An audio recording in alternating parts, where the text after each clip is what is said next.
Good morning, ladies and gentlemen. Welcome to Golden West College, third in a series of Leadership and Ethics Institute symposium and workshops. We've got some great people here, obviously. I recognize many of the faces. This is an opportunity for some of us to get reconnected with professionals, not only in our specific discipline, but in other disciplines that are concerned about the safety of our students in our community as it relates to what appears to be a trend towards increased violence on our school campuses. We planned this symposium before the Santa Monica incident. Most of you know that is familiar with the Leadership and Ethics Institute, that one of our mantras is to bring leaders together to talk about the issues relative to ethical decision-making and ethical leadership. And we've gotten a lot of interest from folks from all disciplines, as I mentioned. But the other mantra was, of course, to deal with contemporary issues. And I believe this to be, and I'm sure based on the folks that are here today, believe that this is a contemporary issue. I just wished we had more people in our communities concerned about these kinds of things, and we'd have a greater turnout. I was talking to one of the panelists earlier about bringing these kinds of resources together to have an occasion to chat about these important issues. And it's really kind of disappointing as a community leader to see so few people here. But you folks are here, and you obviously have a concern about this issue, and hopefully as a result of our discussions today, we'll all leave sometime around noontime feeling better about our role as it relates to helping keep our community safe. So, with that being said, it is my distinct pleasure to introduce some special guests who have volunteered with a little help from me and Colleene to offer some opening remarks and some welcoming remarks. And I'd like to start with the president of our Board of Trustees, the Coast Community College District Board President, Dr. Lorraine Prinsky. Lorraine, please. Well, good morning, and let me just mention before I get into my remarks that I have a background in this area. I taught for almost 40 years at Cal State Fullerton, which was on lockdown the day I was being sworn in for my second term because of a shooter running on campus. And I taught in the area of sociology of law, so I share with you some background here. Well, good morning, and welcome to Coast Community College District and to Golden West College. On behalf of the Board of Trustees, I would like to thank you all for being here and for your commitment to safety on our college campuses. I would also like to acknowledge Golden West College President Wes Bryan and Ron Lowenberg, the Dean of our Criminal Justice Program, and Director of Campus Safety, John Arnold, for hosting this important event.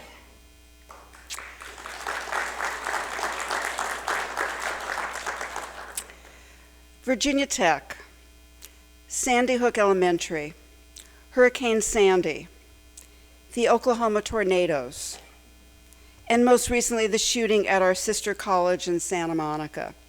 Sadly, they are all too familiar. But they have all taught us that we can never be over-prepared for a natural or man-made disaster.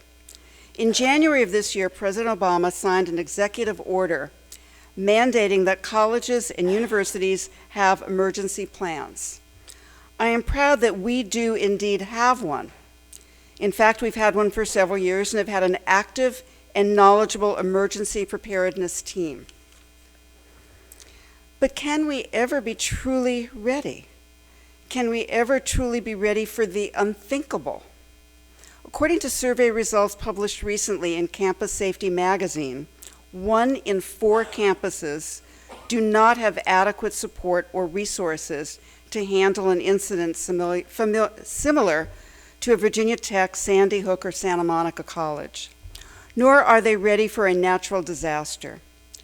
While I'm proud of the work that we've done at Coast to prepare, we all recognize that it is imperative that we continue to provide resources and leadership necessary to continue this mission. As leaders, we must acknowledge that we can't predict when or where incidents will happen, nor can we predict the magnitude of the devastation that any incident will leave behind. But we do know that planning, partnering, and persistence in safety efforts are key elements to being in the best position possible to respond effectively should we ever face the unthinkable. As we prepare to serve our community to the best of our abilities, we look forward to a productive workshop today. Thank you.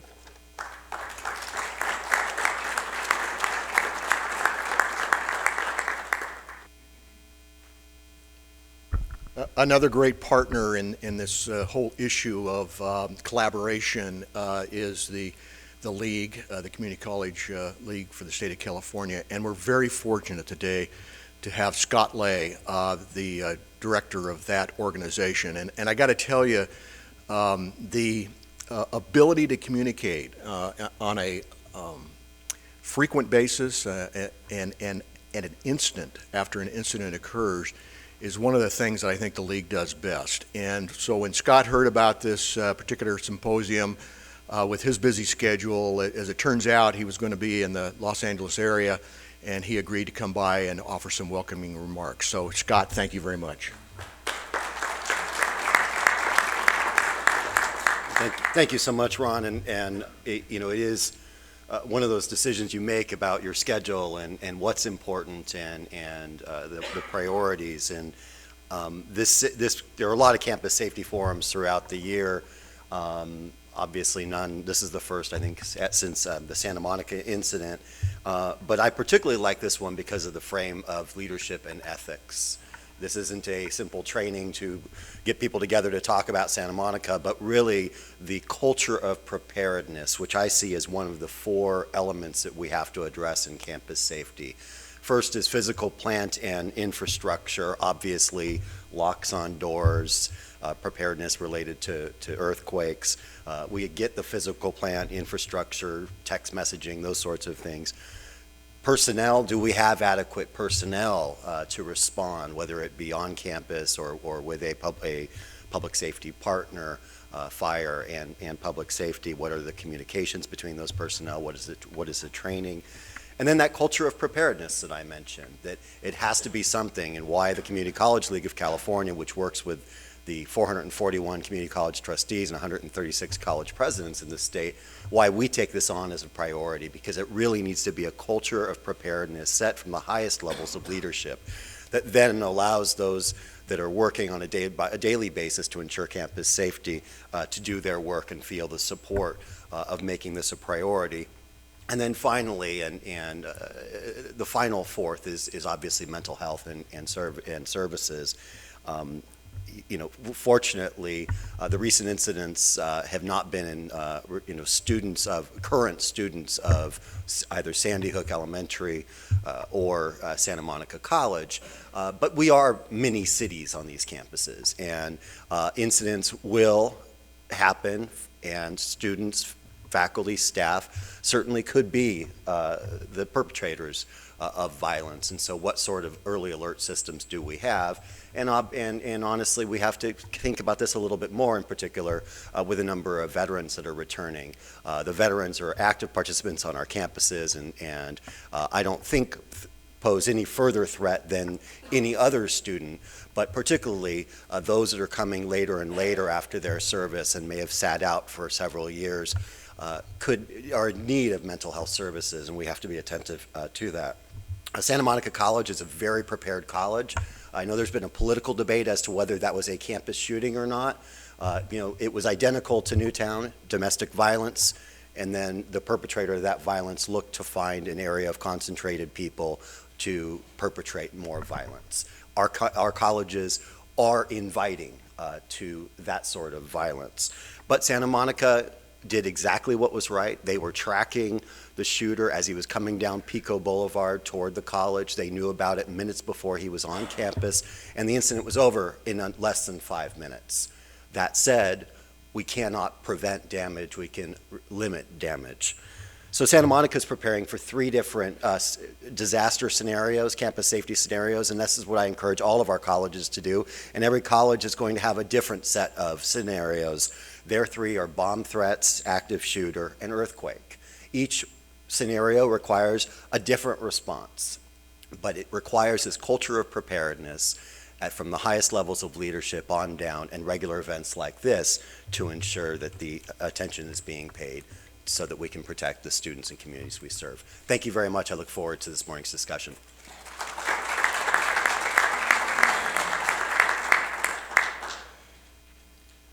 Thank you, Scott. Points well taken. And in fact, I think the audience should know that Scott began his collegiate training at Orange Coast College before running off to law school at Davis. And then, of course, the rest, as they say, is history. So, Scott, thank you for being here today. We appreciate that.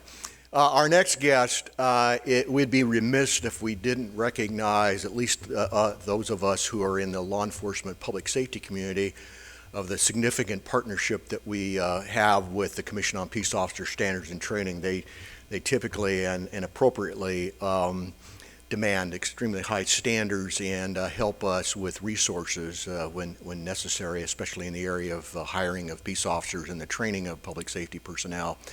And I'm so pleased to introduce who I consider a professional friend of mine. I've known this lady for a number of years. Her earlier career took her through the Santa Barbara County Sheriff's Department, where she had a stellar career. And thank God for Post. She decided to go to Post a number of years ago. And then most recently, she's been the first lady to be promoted to the level of Assistant Executive Director for the Commission on Peace Officer Standards and Training. Ladies and gentlemen, please help me welcome Assistant Executive Director Jan Bullard. Jan?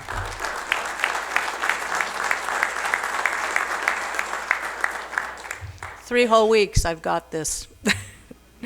Actually, on behalf of Executive Director Bob Strezak and the Commission on Peace Officer Standards and Training, I am very happy to be here to also welcome you to this remarkable training opportunity. I think, as the Dean said, obviously our law enforcement officers are facing increased violence every day, and that violence is spilled over onto our campuses on more than one very tragic occasion. I think, to quote the flyer for this bulletin, it says, in the worst case scenario, leading ethically demands being prepared. Well, this symposium is timely and relevant. Your panel is incredible. And I think with all of your input and your networking, at the end of the day, all of us are going to be a little bit more prepared. So I wish you a very enjoyable and a very, very productive day. And thank you so much.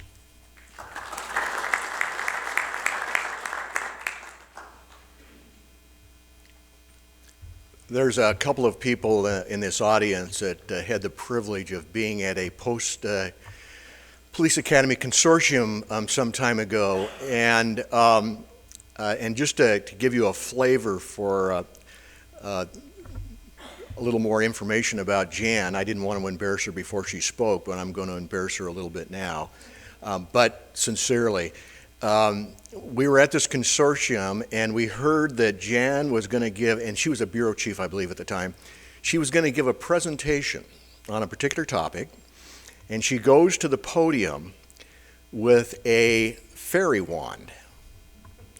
Now, here is a group of gnarly old police executives and command staff and supervisors who are in charge of police academies.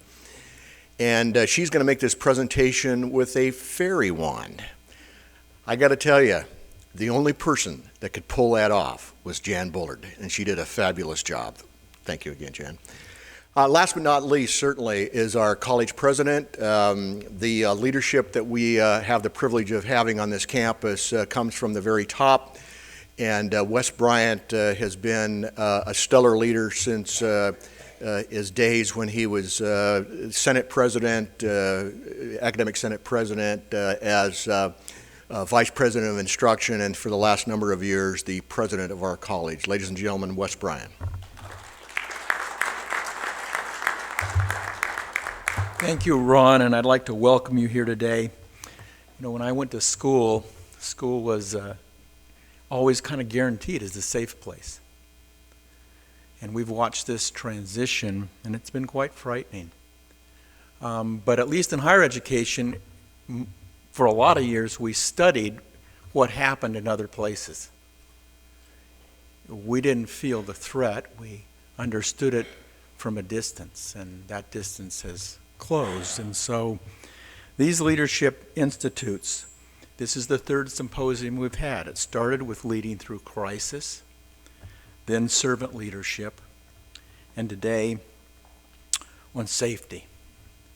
And and it's not just because any longer that it's something out there. It's because we now know that it's something. It's a common risk, and that's hard to say that it's a common risk. And today we're going to learn about it, and think about it, and get prepared and wrap our minds around and our ideas around that the world has changed and it's not always for the good. But we can be prepared, and we can be ready, and we can at least be proactive. And so I commend the Leadership and Ethics Institute for the choice of this topic. I look forward to the information that you will be sharing with us from your experiences. And so I welcome you to Golden West Community College, and thank Ron and the leadership team for bringing you here today.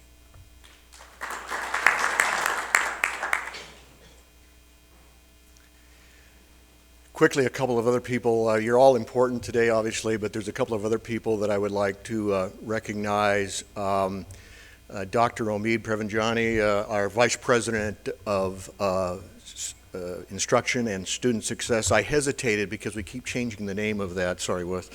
But I think we're on the right pace now, and I think with having Omid in that job, I had the privilege of serving with Omid as a fellow dean, and I got to tell you, he brings a refreshing style of leadership to that position. So Omid, welcome. His first official day in that position is next Monday. So Jan, he's more of a rookie than you are. You know, what can I say? But I told Wes earlier, I'm committed to a principle that my other fellow deans kid me about, and I refer to it as the proper caring and feeding of your boss. And so, Omid, you know that I'm prepared to help you be successful the little bit that I can help. That's assuming I can help at all. A couple of other people I'd like to introduce just quickly, and I know I'm going to miss somebody, so I apologize in advance. Paul Walters, a retired chief from Santa Ana PD, it's right down here in the front row. Captain Chuck Thomas, retired Huntington Beach PD, who is the coordinator of LEI. Chuck, give a little wave there. Some command staff personnel from Huntington Beach PD. You guys raise your hands. They're in the back there. We have Steve Ames, retired captain from Orange PD, coordinator of the Criminal Justice Training Center. We have Debbie Bales from Promotions. We have, let's see, who else am I missing here? Greg Carr, president of the Academic Senate. Thank you for joining us today. We have Connie Martin from Staff Development. And again, I know I'm missing someone. Dr. Tony Naramore from Cal State Dominguez Hills, who serves on our LEI Advisory Committee. Office staff from the Criminal Justice Training Center. Okay, enough. Oh, Margie, I knew I'd miss you. I'm sorry. Margie Bunton is the director of our foundation and our PR person on campus, and I am so delighted for her that she's going to be retiring. But I am very sad for the campus because over the last many years, at least that I've been here, Margie has been a great partner in advancing everything that we do good on this campus. So thank you, Margie, for your career and for your time. Okay, ladies and gentlemen, now why we've all come today. It is, again, my distinct pleasure to introduce the moderator of our panel, who I'll have introduced the panel, Colleene Preciado. Let me tell you a little bit about Colleene.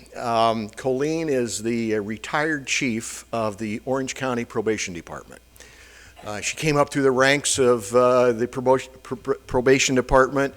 I remember many, many years ago when I was a law enforcement officer having the opportunity to work with Colleene in the field.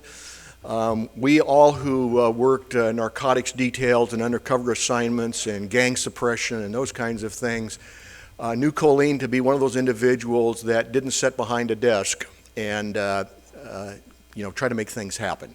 She was in the field making things happen, and from the level of deputy probation officer all the way through supervision and ultimately senior management, she was always there as a collaborator with local law enforcement.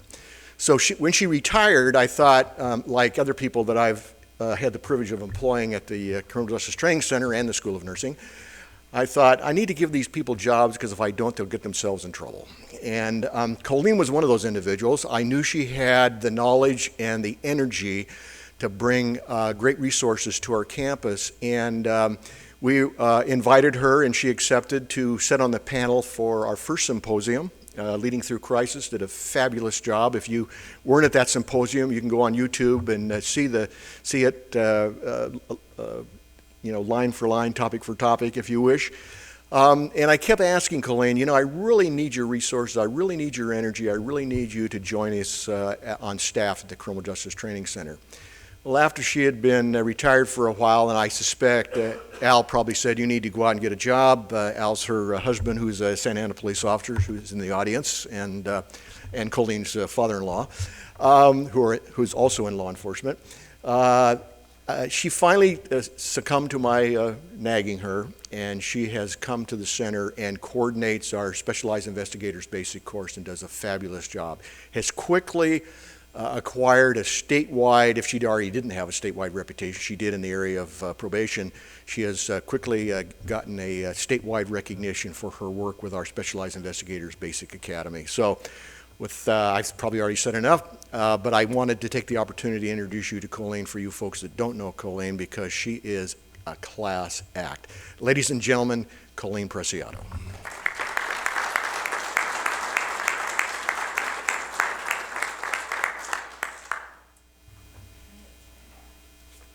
Good morning, everyone, and thank you very much for being here. I know, Dean Lowenberg, you and I envisioned 350 people here, but very often it is said it's not how many people show up, it's the right people who show up. We have a combination of brain matter here and experience that is exactly the right people that we wanted. We have people here from K through 12, educators. We have law enforcement, we have community leaders, we have people from Post.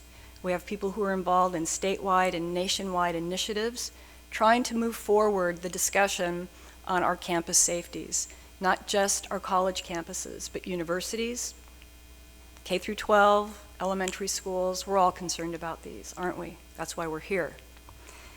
So why did we connect ethics with campus safety planning? Well, it's pretty simple, and you're going to hear today from people who I believe are ethically planning leaders. What they do, everything they do, is based upon their ethical beliefs and how they approach their work, how they approach their community, and how they approach their personal lives. And it's about who they are as ethical people. Ethics, let's look at 4 principles in ethics, and then we'll connect that to today's subject. First is knowledge. Ethical people seek knowledge. They want to know what is the most and prevalent and current information in a subject area.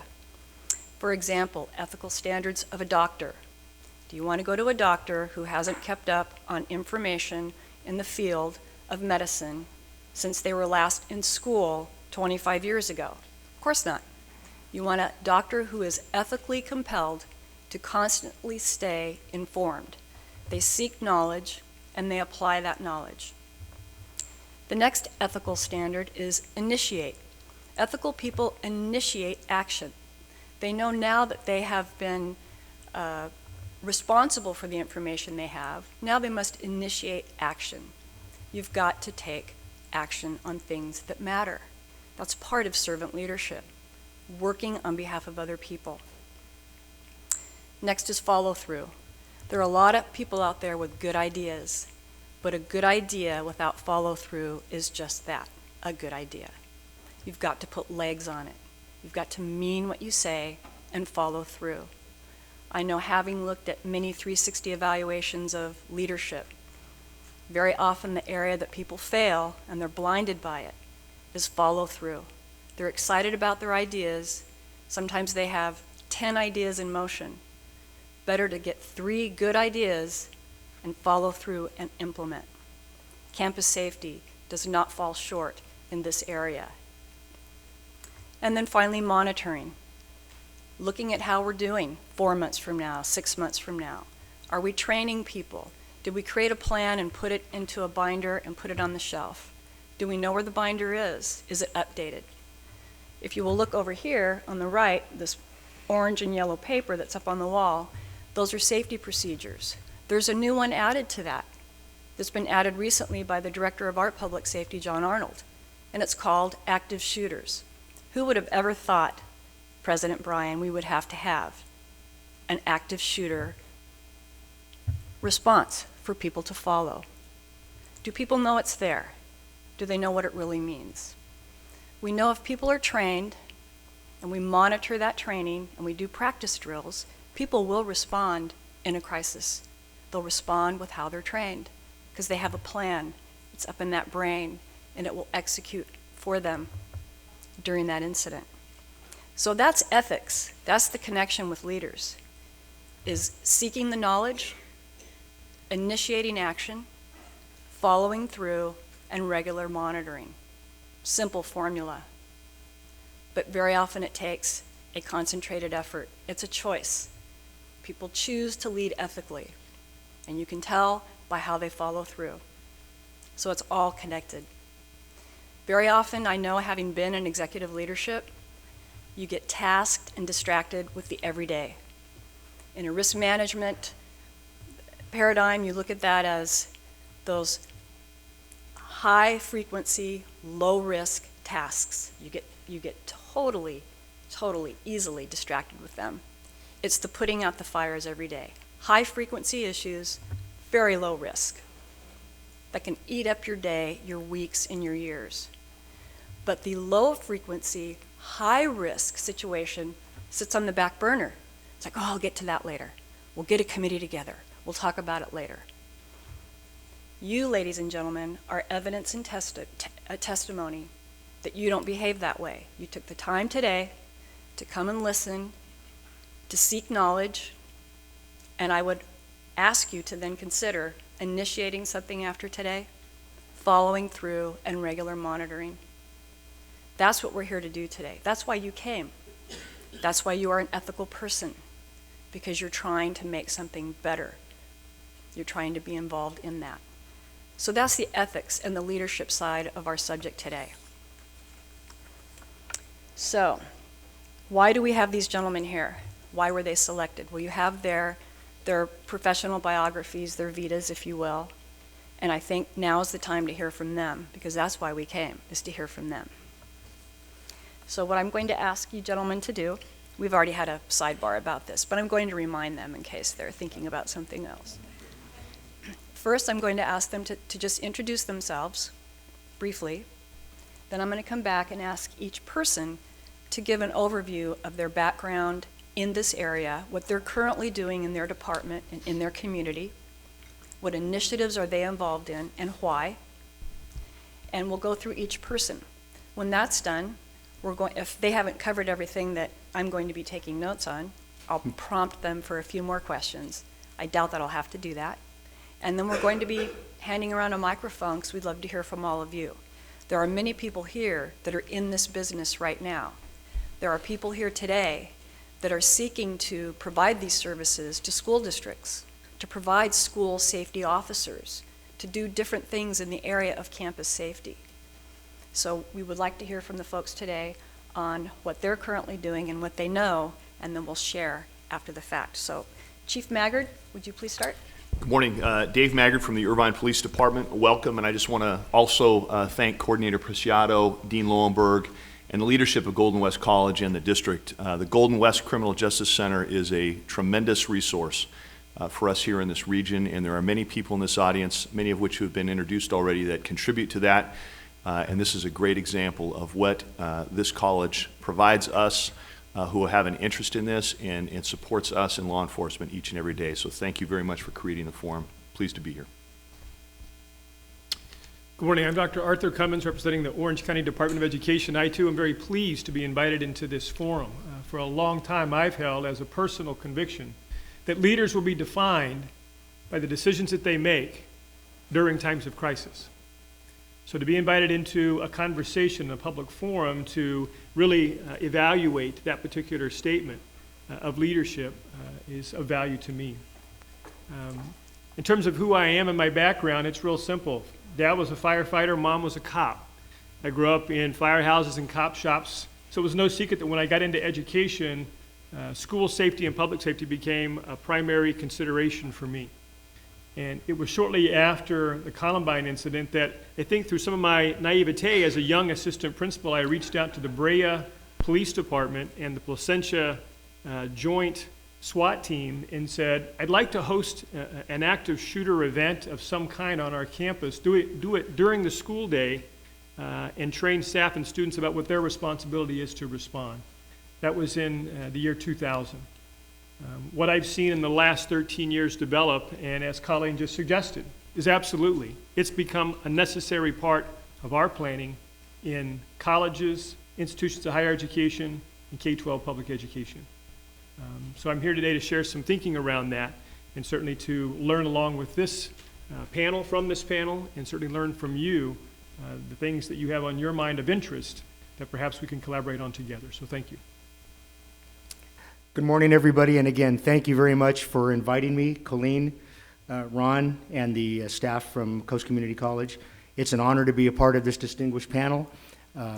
Representing the University of Southern California as a captain with their public safety department.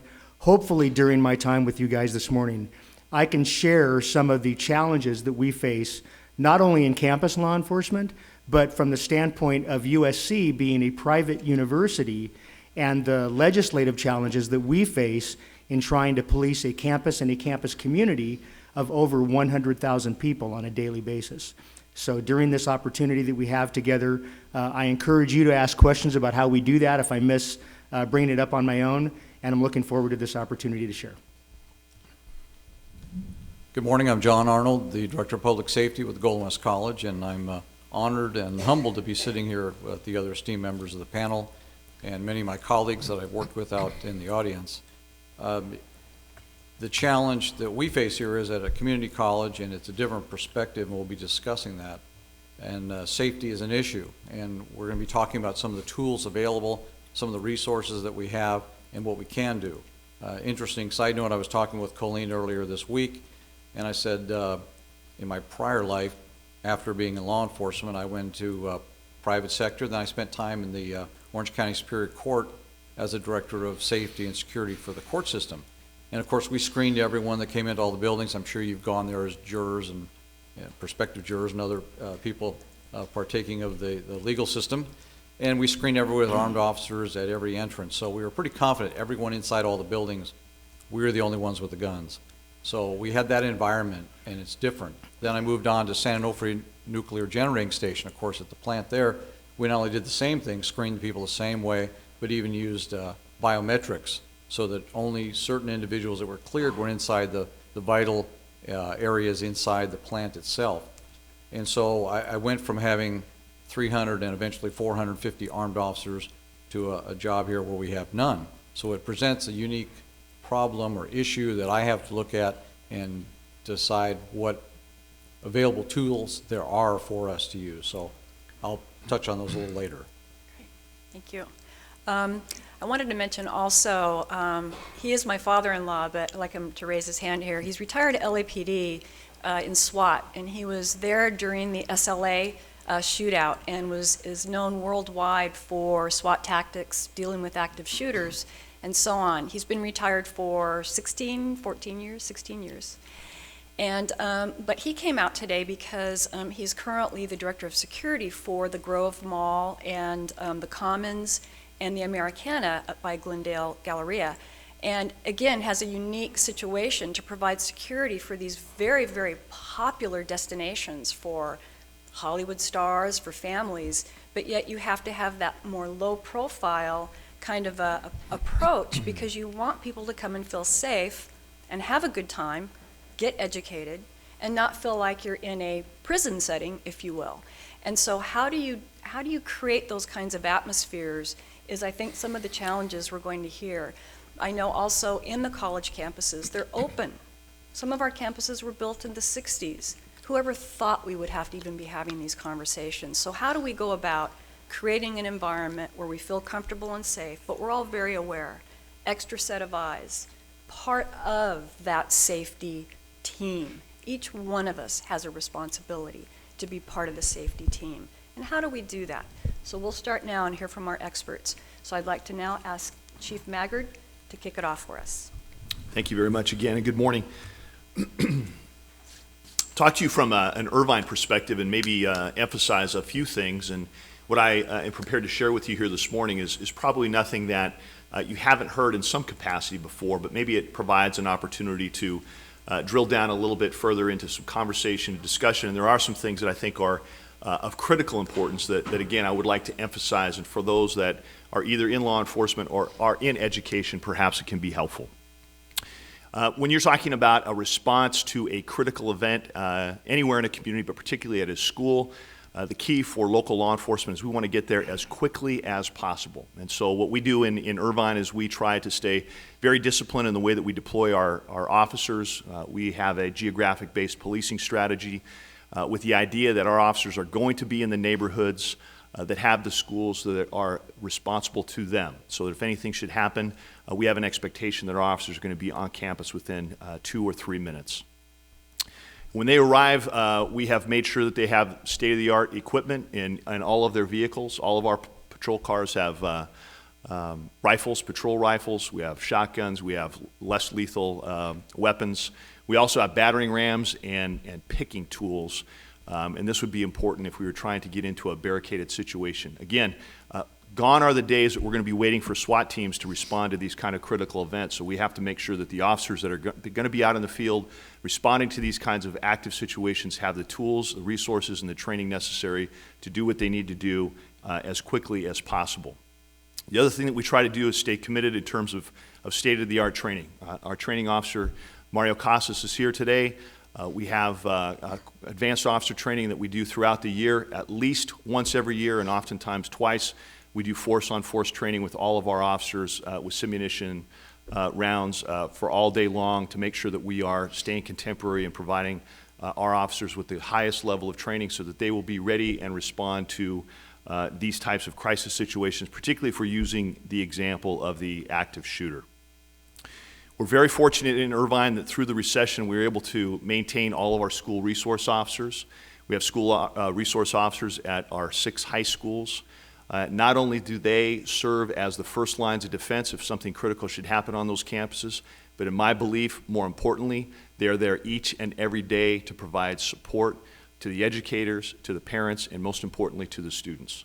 And it is my belief that not just in the city of Irvine, but all across America where there are SROs, whether they know it or not, are touching lives that might be preventing a student from doing something that would be harmful to themselves or doing something that might be harmful to another student or a member of that campus community.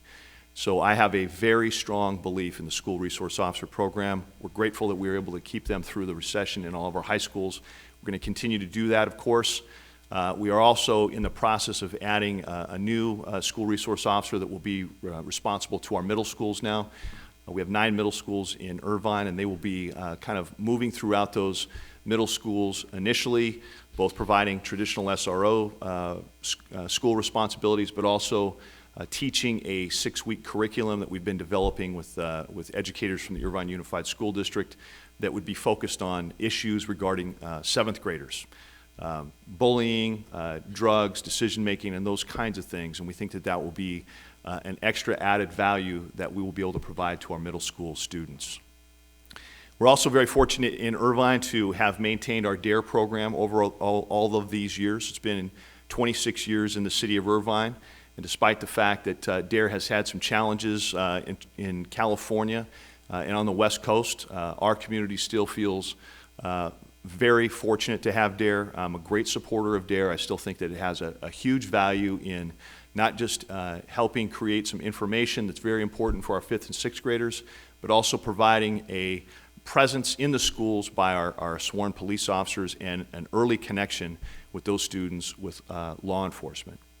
So we have 3 DARE officers that are at our elementary schools every day. Now, of course, they're not at every elementary school, but they are at an elementary school each and every day. So we've tried to bolster our presence on the school campuses. We also encourage our patrol officers to visit and get to know our elementary schools in particular, because they're largely uncovered. We have SROs at the high schools, and now we'll have one at the middle schools. We want to make sure that our presence is there, and we want to make sure that it's a friendly presence, but it's also, of course, there so that we can rapidly respond to anything critical that may occur. In addition to the training that we provide all of our officers, we also provide a specialized 2-day tactical training for our school resource officers and our DARE officers.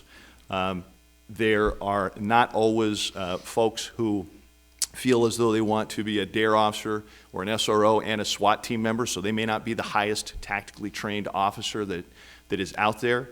But since we know that this is where the threat is going to occur and we don't have a lot of time to wait for the specialized resources and the special trained people, we want to make sure that we have good tactical training to the people that are actually going to be on the campuses when the event happens. So we want to make sure that our DARE officers and our SROs have great training as well. So even with the resources that we have, even with the training we have, even with the equipment we have, we know that there's still going to be some period of time that there may be something going on those campuses that we're not there. It may take us a couple of minutes to get there.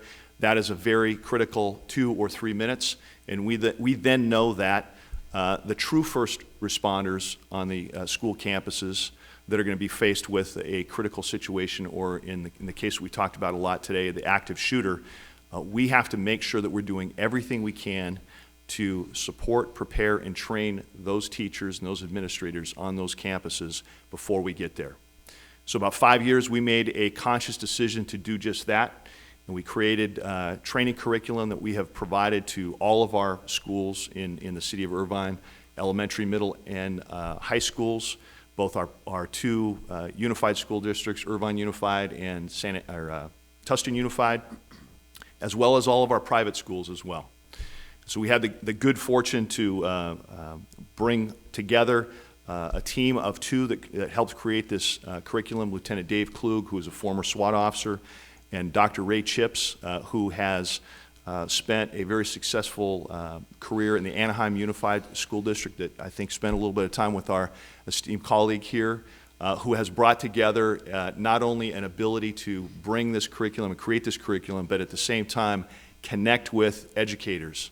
I've been at Irvine PD for 10 years now. It took me 5 years to get into the schools, both with emergency management training, because our police department is responsible for emergency management in the city of Irvine, but also this type of crisis response training as well. So it takes tenacity and it takes the right people to introduce this type of training to educators. And so what we did was we brought someone with a tactical background who happened to be a great communicator and a great trainer, with somebody who had spent a career in education, who was able to come in and create great relationships and provide great training. So it's 2 days of training.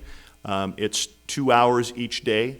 The first training day is a tabletop exercise that talks about what is going on presently in the schools with regards to their emergency training and some of the policies that they've created on their own. And it also provides an opportunity to have discussions about that and identify where there may be some vulnerabilities. And after about an hour or so, we have the opportunity to start talking through some of those vulnerabilities and make that transition to bolstering what we know is a more enhanced and a more valuable set of training criteria that eventually goes into lockdown training on the second day. So we bring in the school administrators and the teachers in the school. We bring them all together for those 2 hours so that they hear the same thing and they get a chance to interact together, and we put them through some role-playing exercises on their campus, in their classrooms, about what might happen and how they might best respond. So you can't do everything in 4 hours, but you can get a lot done in 4 hours in those 2 days, especially if you're on their campus and you're with their people and you have the support of the administration, and we've been fortunate to have that. And so they spend a good amount of time talking about the best practices that we could bring in that period of time with the resources that are available in the environment in which they're teaching. And as Colleen just stated, a lot of our schools have been around for a while. And in the city of Irvine, it's all about being open. We have no fences around our schools. There's no enhanced security. In fact, we found that many of our elementary school classrooms, they don't have locks on the doors.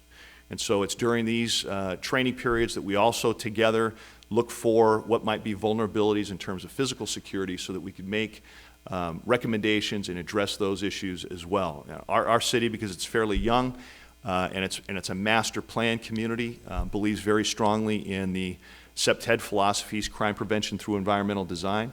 And so we try to take those now to our schools. It, of course, is always better to create those when you're building a school. We're in the process of building a high school right now in our city, and so we're trying to get those in place at the ground level. But now we're trying to go back during that training time and look for things that especially are of reasonable cost to make sure that we have doors that lock from the inside, that we have access control points that we can manage, that we talk about people as it relates to identifying themselves and wearing lanyards and those kinds of things that, again, it's not rocket science stuff, but it's the discipline that it takes to make sure that everybody buys in, that everybody does it, and to make sure that we have this heightened sense of awareness that what we may lack in terms of physical security is going to then be made up for because we have a whole school campus that now has been trained in terms of awareness, kinds of things that we need to look for in terms of suspicious activity, and most importantly, what to do in the first 2 or 3 minutes while they're waiting for what I hope they believe now in a better way is going to be a very ferocious response from everybody in our city, including the chief of police, if we have an active shooter in one of our campuses.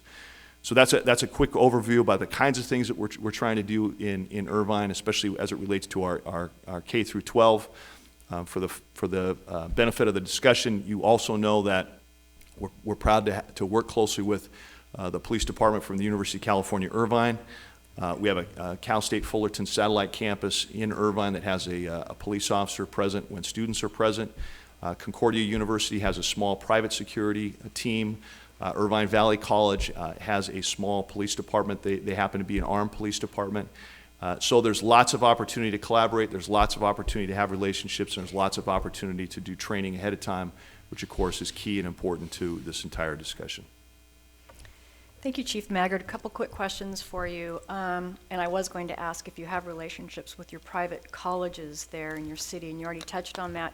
How formal are those relationships? Do you have those? Do you have MOUs? Do you have regular training together? Is it informal? Is there something you've started but you're working to build upon? Thank you. And we do have formal relationships, and we have MOUs with our police department colleagues at UCI, Cal State Fullerton, and IVC.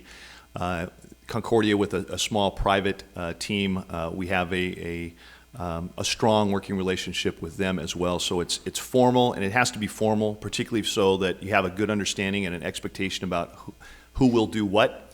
But I'm also a firm believer that you have to have the time to build those informal relationships as well, so that you have people on speed dial, and you have an opportunity to call out on people, and you have had the opportunity to talk through a variety of different types of scenarios. So I think the formal and informal relationships are very key. Great. Planning ahead. Love it. Okay, we'd like to now move on to Dr. Arthur Cummins, and make sure you tell us about your recent trip to Washington. Absolutely. I'd like to start just by affirming what Chief Maggard has stated. We have a great opportunity to work with all 28 school districts in Orange County, and certainly Irvine is leading the way in innovation in how schools can be a participant in planning, preparing, and recovering from significant events. In reflecting on my comments for this particular forum, I thought I'd put together a brief timeline of the last 7 months, because there's been some significant benchmarks. And I hope to share with you today, as Colleen suggested, outcomes from a recent invitation to the White House on June 18th. I want to start my comments by a personal reaction to the events of December 14th, 2012. At about 10 a.m., I was involved in a high-level meeting on our main campus, our offices in Costa Mesa, and our deputy superintendent poked his head into the room. He scanned the room to find me in particular, and he said, "Hey, Arthur, are you familiar with what's happening in Connecticut?" "No, sir, I am not. I've been in meetings all morning." He said, "You might want to step out and get some information, because apparently there has been a shooting at an elementary school."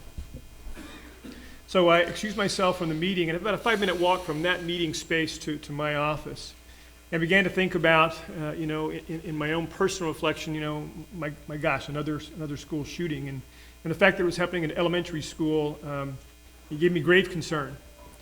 So I went to my workstation, pulled up a CNN live breaking news feed, and the first headline that I saw said 20 elementary school children feared dead. And immediately I sat back in my chair and I reflected on comments that I heard from a gentleman about 4 years prior. I was in a conference at San Diego with law enforcement officials. Had the good fortune of listening to Lieutenant Colonel Dave Grossman share with law enforcement some very important messages.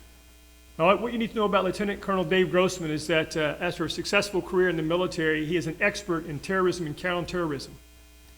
He's turned his attention to the numbers of school shootings and began to share his experience with law enforcement and school officials about how to prevent these events. In that particular forum that day, somebody from the audience said, "Lieutenant Colonel, how can we stop these school shootings?" And this is what he said: "We will do nothing until the day a terrorist, foreign or domestic, enters the hallway of an elementary school, tossing improvised explosive devices into each classroom, uses an assault rifle to kill small children at close range, and then walks out the other end of the hallway without any resistance. Only then will citizens of our country stand up and say, 'Enough.'" That was my experience as I looked at the headline that day. I immediately called my deputy superintendent and I suggested to him that, yes, sir, this will have an impact locally. And certainly the rest of the day from my office, we fielded calls from the press, and the question was really about, could this happen here? That was on December 14th of 2012. January 16th, just a month later, early in the morning, I received an email from a colleague of mine. She's a lobbyist for the National Counseling Association. She said, "Arthur, you want to take a look at this?" I opened the attachment. At the very top of the attachment, emblazoned in bold letters, it said, "Embargoed until the President's remarks." Then I read the title of the manuscript. "Now is the time, the President's plan to protect our children and communities by reducing gun violence." On the subsequent pages was the President's plan to respond to the events in Sandy Hook. From everything from gun legislation to protecting and securing our schools and places of worship. Very specific plan that included proposed funding, $150 million to school districts and law enforcement agencies to hire personnel, $30 million in one-time grants to support schools in emergency management development, $50 million to help 8,000 schools improve culture and climate, an additional $15 million to provide mental health first aid for all adults serving youth, $40 million to support mental health referrals for youth, and $50 million to train social workers, counselors, and psychologists in schools on how to respond to such events. Since that time in the President's message, locally, things have started to stir. I was contacted in my office in the month of April by the Orange County Intelligence Assessment Center. They have a mission for themselves to identify schools and collect critical data about critical infrastructure. So they reached out to the Department of Education and said, "Arthur, can you help us with this?" Absolutely. So we've initiated a program to begin to collect that data so that the Information and Intelligence Center can have that data on hand for critical tactical response for law enforcement agencies should events unfold on a school campus. In the month of May, I was contacted by the Department of Homeland Security Regional Director. He said, "Arthur, can you help us convene law enforcement officials and school officials to convene at the Anaheim Convention Center to host a public forum about school safety?" Yes, sir, we can do that. And in fact, at the Anaheim Convention Center, there were 300 folks in that room from law enforcement as well as education to hear messages from Secret Service, FBI, local school, police officer agencies, and other professionals in the field of safety and security.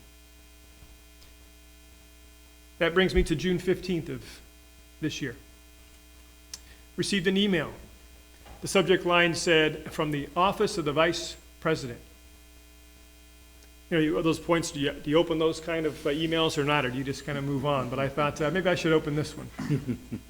I clicked on it. In fact, it was an invitation from the Office of Vice President Joe Biden, inviting several stakeholders, including our agency, to appear at the White House on June 18th for a special message from the Vice President. Unfortunately, our superintendent wasn't able to attend, but he dispatched me to Washington 3 days later. I want to share with you what happened in that room. About 200 stakeholders from across the country were invited to hear a message from Vice President Joe Biden. But as the room became deathly quiet, all you could hear is the camera shutters clicking. A young man entered the room, followed by Vice President Biden. His name was Joseph Barton. Very sharply dressed, he approached the microphone and he told this story. My name's Joseph Barton, or excuse me, Stephen Barton. This time last year, I was graduating from Syracuse University, and a good friend of mine, Eric, and I planned to backpack across Europe, but thought for a moment, we really haven't seen our country. So we decided to take a bike tour across our country the summer after graduation to get to know places that we had never seen before. So in North Carolina, with ceremony with family and friends, they dipped their back tires of their bicycles into the Atlantic Ocean to begin their journey across the country. About a month later, and 1,600 miles later, they were taken in by one of the hosts that had reached out to them to support them in their effort to cross this bike ride across the country. It was an older woman that they described who was kind enough to take them into their home, give them a warm meal, a place to sleep, and asked them, "What would you like to do this evening?" They said, "Well, ma'am, we're up for anything that you'd like to share with us." She said, "Why don't we go see a movie?" That movie theater happened to be in Aurora, Colorado. They walked into that theater together, and after the trailers, and shortly after the movie began, what Stephen describes that he remembers is just that somebody was standing in front of the theater shooting people. He found himself on the floor with his hand on his neck with blood running through his fingers. Looked up to hear his friend Eric begging him, "Let's get out of here, run, get up, get up." He looked over, and the kind woman who had taken him in as a host, who they'd bought a ticket for the movie, was laying next to him with a gunshot wound to the head. They managed to scramble to the back of the theater, get out, get medical attention. He woke up the next day in a critical care unit, immediately started looking for Eric, who was there, and began to ask questions about the host. She had survived the gunshot wound to the head, and she was just down the hall in the same ICU that he was. As you can imagine, it was definitely quiet in the room as Stephen told his story. Vice President Biden approached the microphone, praised him for his story and his advocacy, and then began to talk about the things that we have all experienced as Americans that have unfolded, that have led us to the president's proposal, as well as this statement by our vice president. "The events in Newtown, Connecticut have changed everything." And then he emphasized, changed everything. As a country, we can no longer stand by and allow gun violence to threaten our way of life. The purpose of that gathering on June 18th, and for those 200 stakeholders in the room, was to announce the collaboration between these 6 agencies. Listen very closely. The U.S. Department of Education, the Department of Homeland Security, the Federal Emergency Management Administration, FEMA, the Department of Justice, the Federal Bureau of Investigation, and the Department of Health and Human Services. Presidential Directive, Policy Directive number 8, suggested that these 6 agencies at the highest level come together and collaborate to look at the research and data and look at lessons learned from the last 3 years to advise what we should be thinking about and planning and executing now as agencies across the country. Can you imagine what it was like in those rooms to have representatives from those 6 agencies come to agreement around terminology, best practice, and actions for agencies across the country? But in fact, they were able to achieve that very thing. Because what President Joe Biden held up that day were a couple of guides that are now available to the general public. One of those is a guide for developing high-quality school emergency operation plans for K-12, but for the purposes of this forum this morning, the second document, Guide for Developing High-Quality Emergency Operation Plans for Institutions of Higher Education. The third document was Guide for developing high-quality emergency operation plans for places of worship. These are the three primary documents that the federal government is now pointing to, and these 6 agencies have come to agreement on, that suggest, as we continue to evolve our emergency planning, we must pay attention to what we're learning from past events. And embodied in these 3 documents, and in particular for institutions of higher education, is advisement, it's direction, it's research informed, and it is being pushed out by the Department of Education and the 6 other agencies for audiences across the nation to look at, to continue to advise them on best practice. A couple of things that I noticed in the Institutions for Higher Education guide. Absolutely, IHEs are a unique population, and they have very specialized circumstances that these gentlemen have to consider each and every day. They are like small cities that have to have great consideration to provide protection and safety for both staff, students, and broader community. It was interesting that on page 4 of the IHE document, there was this statement. The previous document, titled Action Guide for Emergency Management for Institutions of Higher Education, published in 2010, is now rescinded. It doesn't mean that that document wasn't valuable. It doesn't mean that those who are following those guidelines have to scrap everything they're doing. It simply suggests that these new guidelines provided by these 6 agencies is the next evolution of what we must consider as it relates to providing safety on our campuses and other IHEs. Let's move to this week in my timeline, June 25th. A working group was convened in Washington, D.C. This multi-agency working group consisted of the 6 agencies mentioned earlier, as well as school safety professionals from around the world. The objective of the working group is now to take the contents of these manuals and create 4-hour training modules to be pushed out to jurisdictions across this country. It is the intention of the U.S. Department of Education to support school communities and to enhance the messages and lesson learned in these guidelines, to bring them to life. These training modules will be available soon because the group has been given, again, a very, very short timeline to have these modules available for jurisdictions across the country. So let me bring you current to today. The organizers of this forum put forth 5 very considerate thoughts for this discussion. One of those was collaboration. Folks, if 6 federal agencies coming together to define and agree upon what best practice is, if they can do it at that level, then we can do it at the local level. Absolutely. Collaboration is a huge part of what is in each of these guides. Then and now, what has transpired in the last 10 years to inform us? A lot. The FBI talked a lot about behavioral analysis of individuals and how we can now act on research that has informed us and how to identify early signs or threats of individuals. Quite frankly, the president's message is, now is the time. And Vice President Biden stated last week that, in fact, things have changed. There's a notion that threat assessment be enhanced. The answer is absolutely. These guides, once again, talk about the development of threat assessment teams at various levels. Inform, support, and identify those that may need mental health services or support. There was an article this week that perhaps that even in teacher credentialing programs, that teachers are trained to identify early onset of mental health considerations. Then, of course, the transportation authorities see something, say something, suggests that we all have a responsibility to identify threats in our communities. Another notion for this forum is school police and school marshal programs. I want to, again, affirm what Chief said. Absolutely, SROs have a place in our schools. Not only to protect, but to serve, to connect, to reach out to young people, develop relationships so that students have a place to report information that is concerning to them.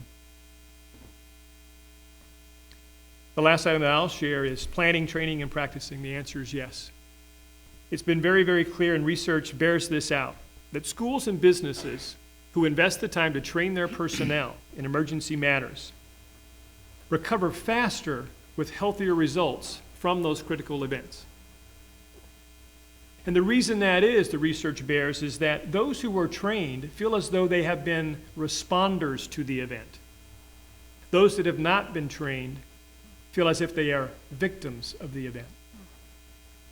So in the long-term recovery aspect, it's leadership's responsibility to provide and invest in training for personnel so they can effectively and efficiently respond, so that post-event, they feel as though they have responded to the event, recovering faster with healthier results. So here we are gathered in a local forum at a community college. Our president has spoken. We have these documents to turn our attentions to really evaluate, are we evolving our emergency management plans at the rate that our federal government is asking us to? I think the president's message is clear. The time is in fact now. And I don't know about you, but in my America, I do believe that our institutions of higher education, our public K-12 schools, and our houses of worship should indeed be the safest places in our communities. So I ask you to do your part. Thank you. Thank you.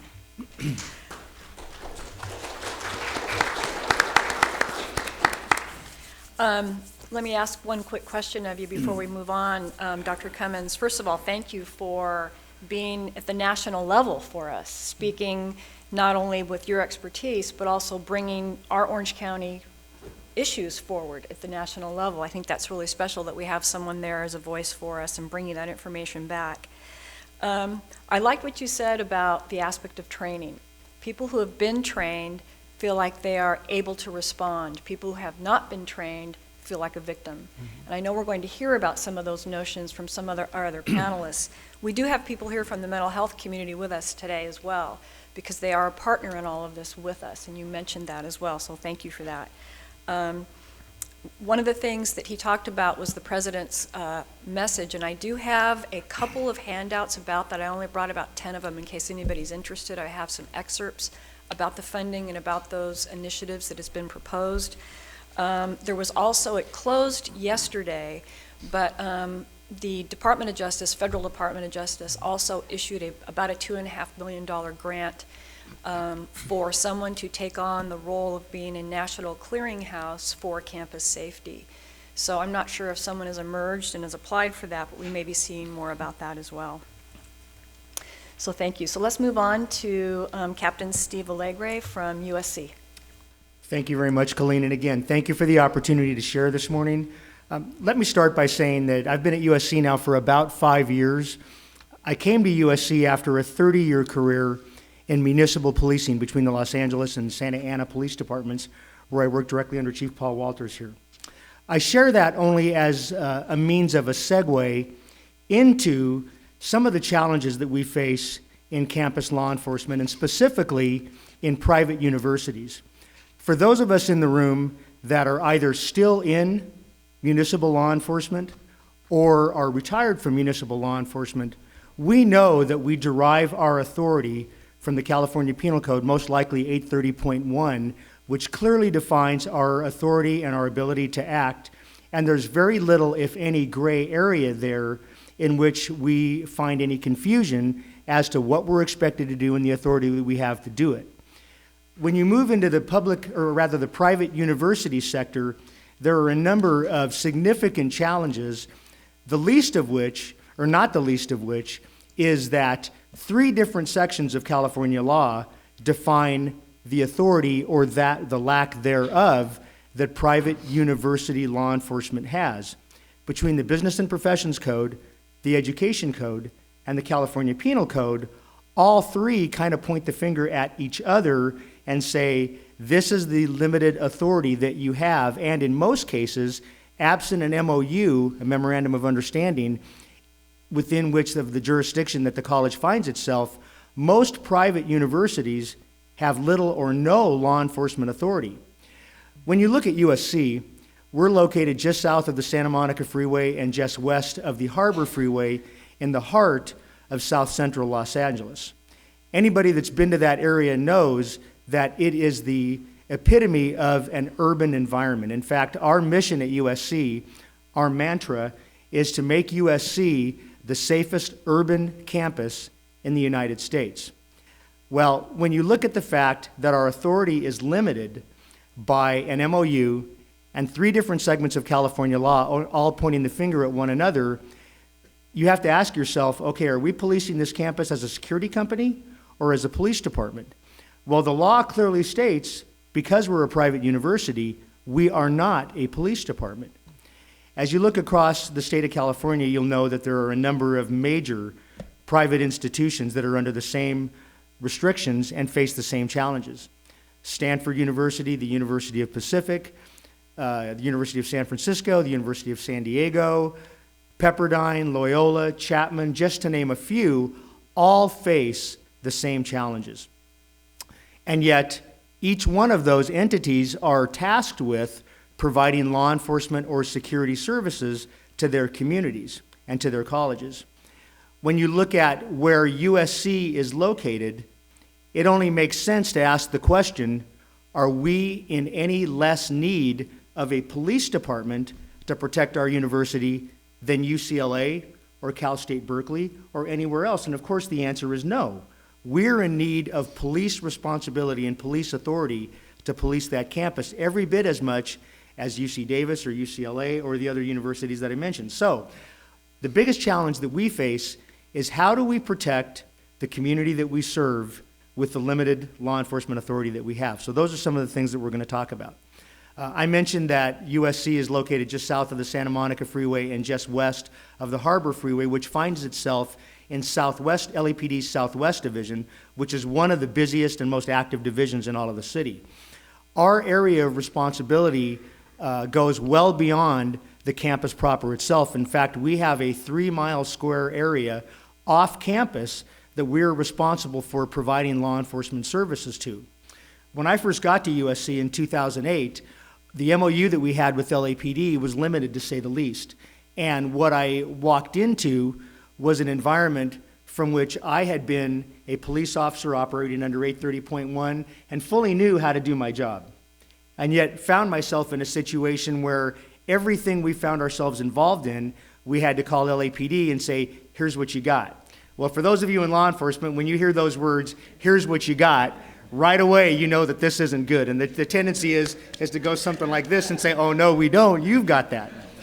The problem is when they tried to put it back on us, we didn't have the authority to act. So we said, no, this is what you've got. And we had this back and forth exchange, which was difficult to say the least. Fortunately, later that same year, 2008, September of 2008, we entered into an enhanced MOU with LAPD, which brought us back to the point where those within our department that were armed and quasi-sworn now had the ability to act as peace officers when on duty. We were not peace officers. California Penal Code Section 830.7 makes it very clear that we're not peace officers, but it does define the fact that we have the authority to act as peace officers while on duty. So how is that for a gray area of the law? So that's what we find ourselves operating under. So via the enhanced MOU, the good things that come about as a result of that is that now that, at least when on duty, our armed sworn officers can act as police officers, we can now make our own arrests and not have to call LAPD and say, here's what you got. We can write our own reports. We can book our own arrestees at the LAPD jails. We can conduct our own preliminary and follow-up investigations. We can file our own cases, and we can testify in court as officers. In fact, we've had several 148 cases. For those in the audience that don't know, 148 is the Penal Code section for resisting arrest. Well, the 148 section doesn't require the resisting of arrest of a private citizen. It means resisting arrest from a police officer. Our officers have been able to testify in court as police officers when persons have resisted arrest from us. So we're making a great deal of headway in that direction, but when it comes right back down to the bottom line, we're not a police department, and yet the USC faculty, staff, board of directors, and the community that we serve expects us to protect that campus like a police department. So we've got a gray area that we're trying to overcome. Having said that, let me segue into how this applies to our ability to and our preparedness for responding to an active shooter situation. Just by means of my background, during the time that I spent with the Los Angeles Police Department and the Santa Ana Police Department, my entire career was spent in the field. I was in operations, I was in SWAT, I was in special enforcement, I was in narcotics, and I share that only because as I entered into the campus policing realm, Because of that background, I was thrust into the area of our preparedness from the standpoint of what are we going to do if and when an active shooter approaches our campus. So having been thrust into that, I started asking some questions. And I like what Scott said in the beginning of our presentation here. There are a number of aspects of preparedness for an active shooter situation that a university must look at. Obviously, the training of the officers, the equipping of the officers is paramount to being prepared to deal with that. But what about ahead of time? What about those things that we as a university need to look at to try to prevent it from ever happening to begin with? Well, as I entered into this realm of active shooter preparation, I found that USC had already done a number of things in an attempt to limit the vulnerability that the university has to active shooters, such as an outstanding intervention counseling program within the university and the community to try to reach troubled students in advance and provide assistance and provide care and provide counseling and provide intervention so that this person who may have been prone to take an act of violence into his own hands to seek revenge or whatever might have another means of dealing with whatever pressures he or she had. We had an outstanding emergency notification system in place, which came about shortly after the Virginia Tech incident, whereby a single text or phone message or email message can be sent to in excess of 100,000 people immediately, warning, don't come to campus, lock down, do whatever. So those types of emergency preparation things were already in place. The university was working on a centralized building lockdown operation whereby either within each individual facility or from a centralized location such as the Department of Public Safety Communications Center, we could actually lock down buildings, limiting access to them, but the whole campus is not on board yet, but that's a work in progress. So from that standpoint, USC was well ahead of the game. When I got there, however, what I found out is that our officers had never received any kind of training in active shooter response. And let me give a little bit of background on our officers.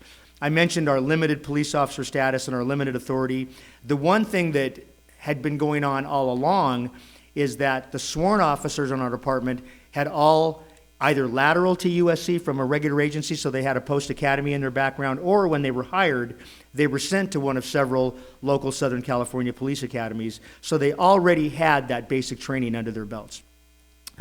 When I, when I found out that our officers had not received any form of formal active shooter training, the first thing we did is sought out to get them that training. And we found a number of different trained instructors within our own realm and within LAPD, and we started teaching the basic active shooter response, which, as many of you remember at the time, was the typical diamond formation offering 360 degrees of cover. We found out very shortly thereafter that LAPD had updated their tactics into a new format, which they called MACTAC. And the diamond, although it was somewhat incorporated into that, was outdated and needed to be changed. So as you can imagine, in an environment like Los Angeles, USC is going to be the first, our officers are going to be the first responder to any act of violence on our campus.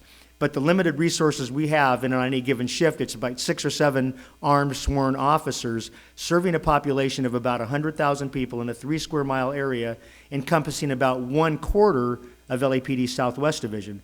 Our resources are going to be depleted very, very quickly.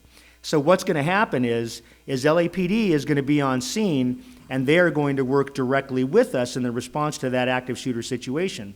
Well, as you know, agencies don't like to commingle their officers because their tactics may not be the same as our tactics. So we had the challenge of getting all of our people trained and on board with the exact same tactics that LAPD was going to use. It's not like we can say, no, we're USC, we're going to do it our way. You're just LAPD, never mind. It goes the other way around, believe me.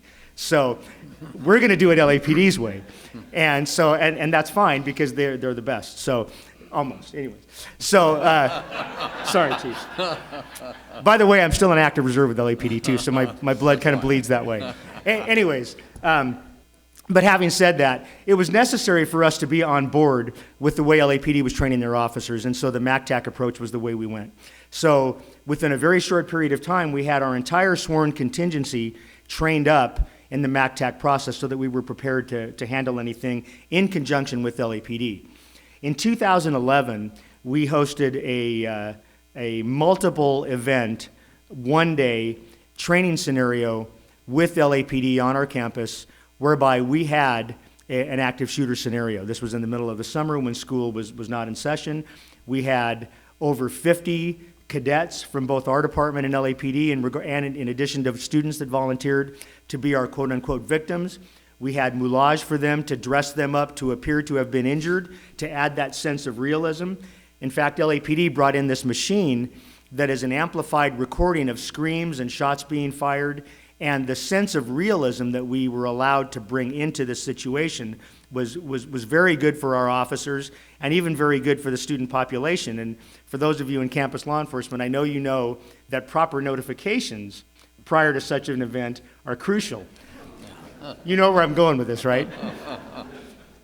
Needless to say, most everybody on campus got that proper notification. However, there were a few that didn't, and we later found out that there were some scared students in dorms that had come back early that were on the phone to their parents underneath their bed saying, "Mom, there's a shooter on campus, I don't know what to do."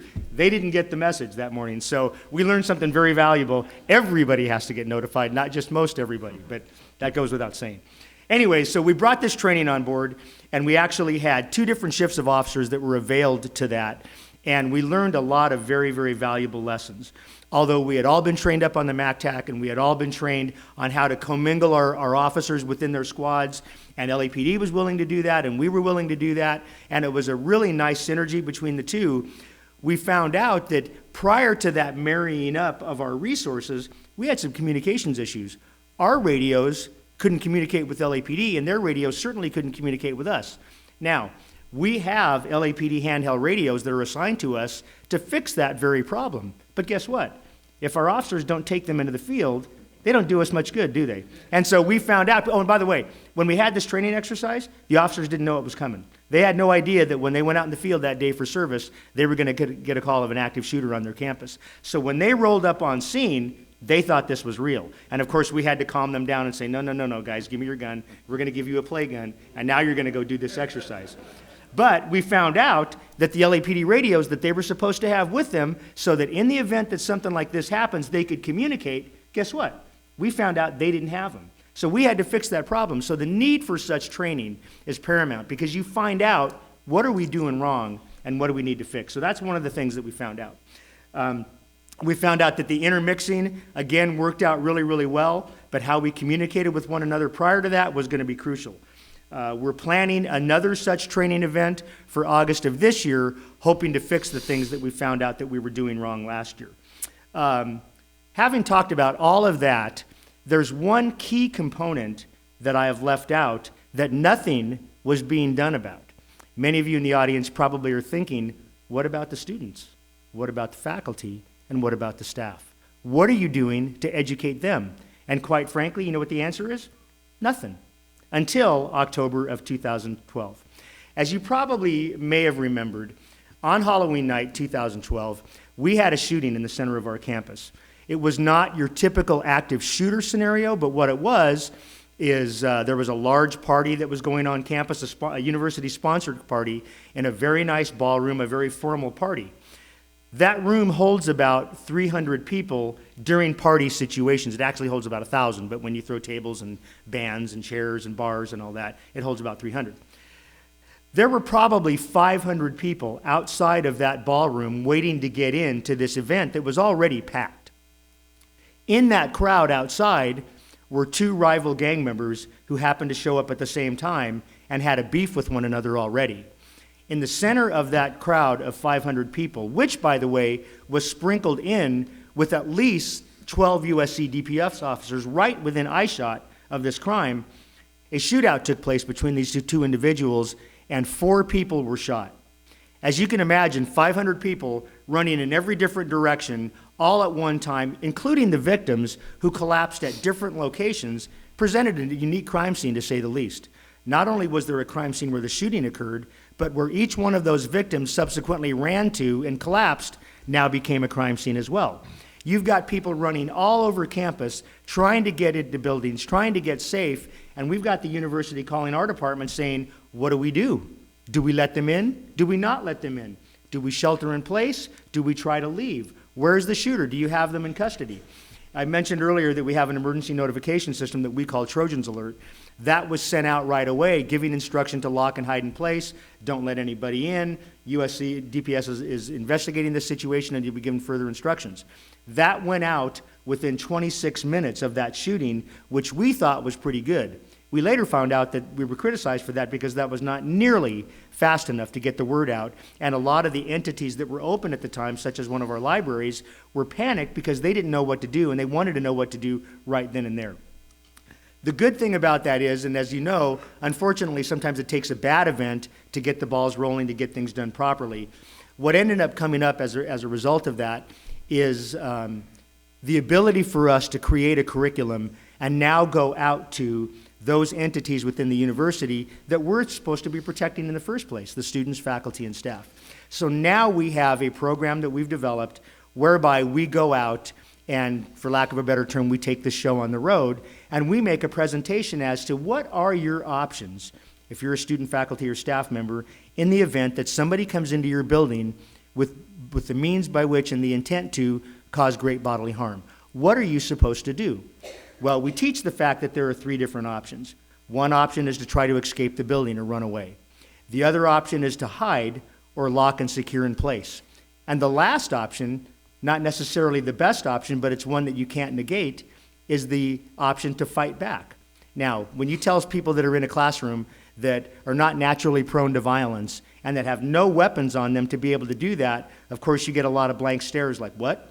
You expect us to fight back with a guy that's armed coming into our classroom? Yeah, that's exactly what we expect, if that's your only result. So we have provided this training now, and this training, like I said, is on the road, and we're taking it all across our university, not only the University Park campus in downtown LA, but also our health sciences campus, where all of our hospitals are in East Los Angeles within Hollenbeck Division. And so that's the direction that we are now trying to approach, encompassing all of those areas of active shooter. Not only the training of our officers, not only the enhanced building security, not only the enhanced emergency notification, not only the intervention ahead of time, but also educating, for lack of a better term, the intended victims on how can you survive? How can you survive this? And so that's the emphasis that we are now taking our approach at USC in the direction of when it comes to active shooter. So with that said, thank you very much.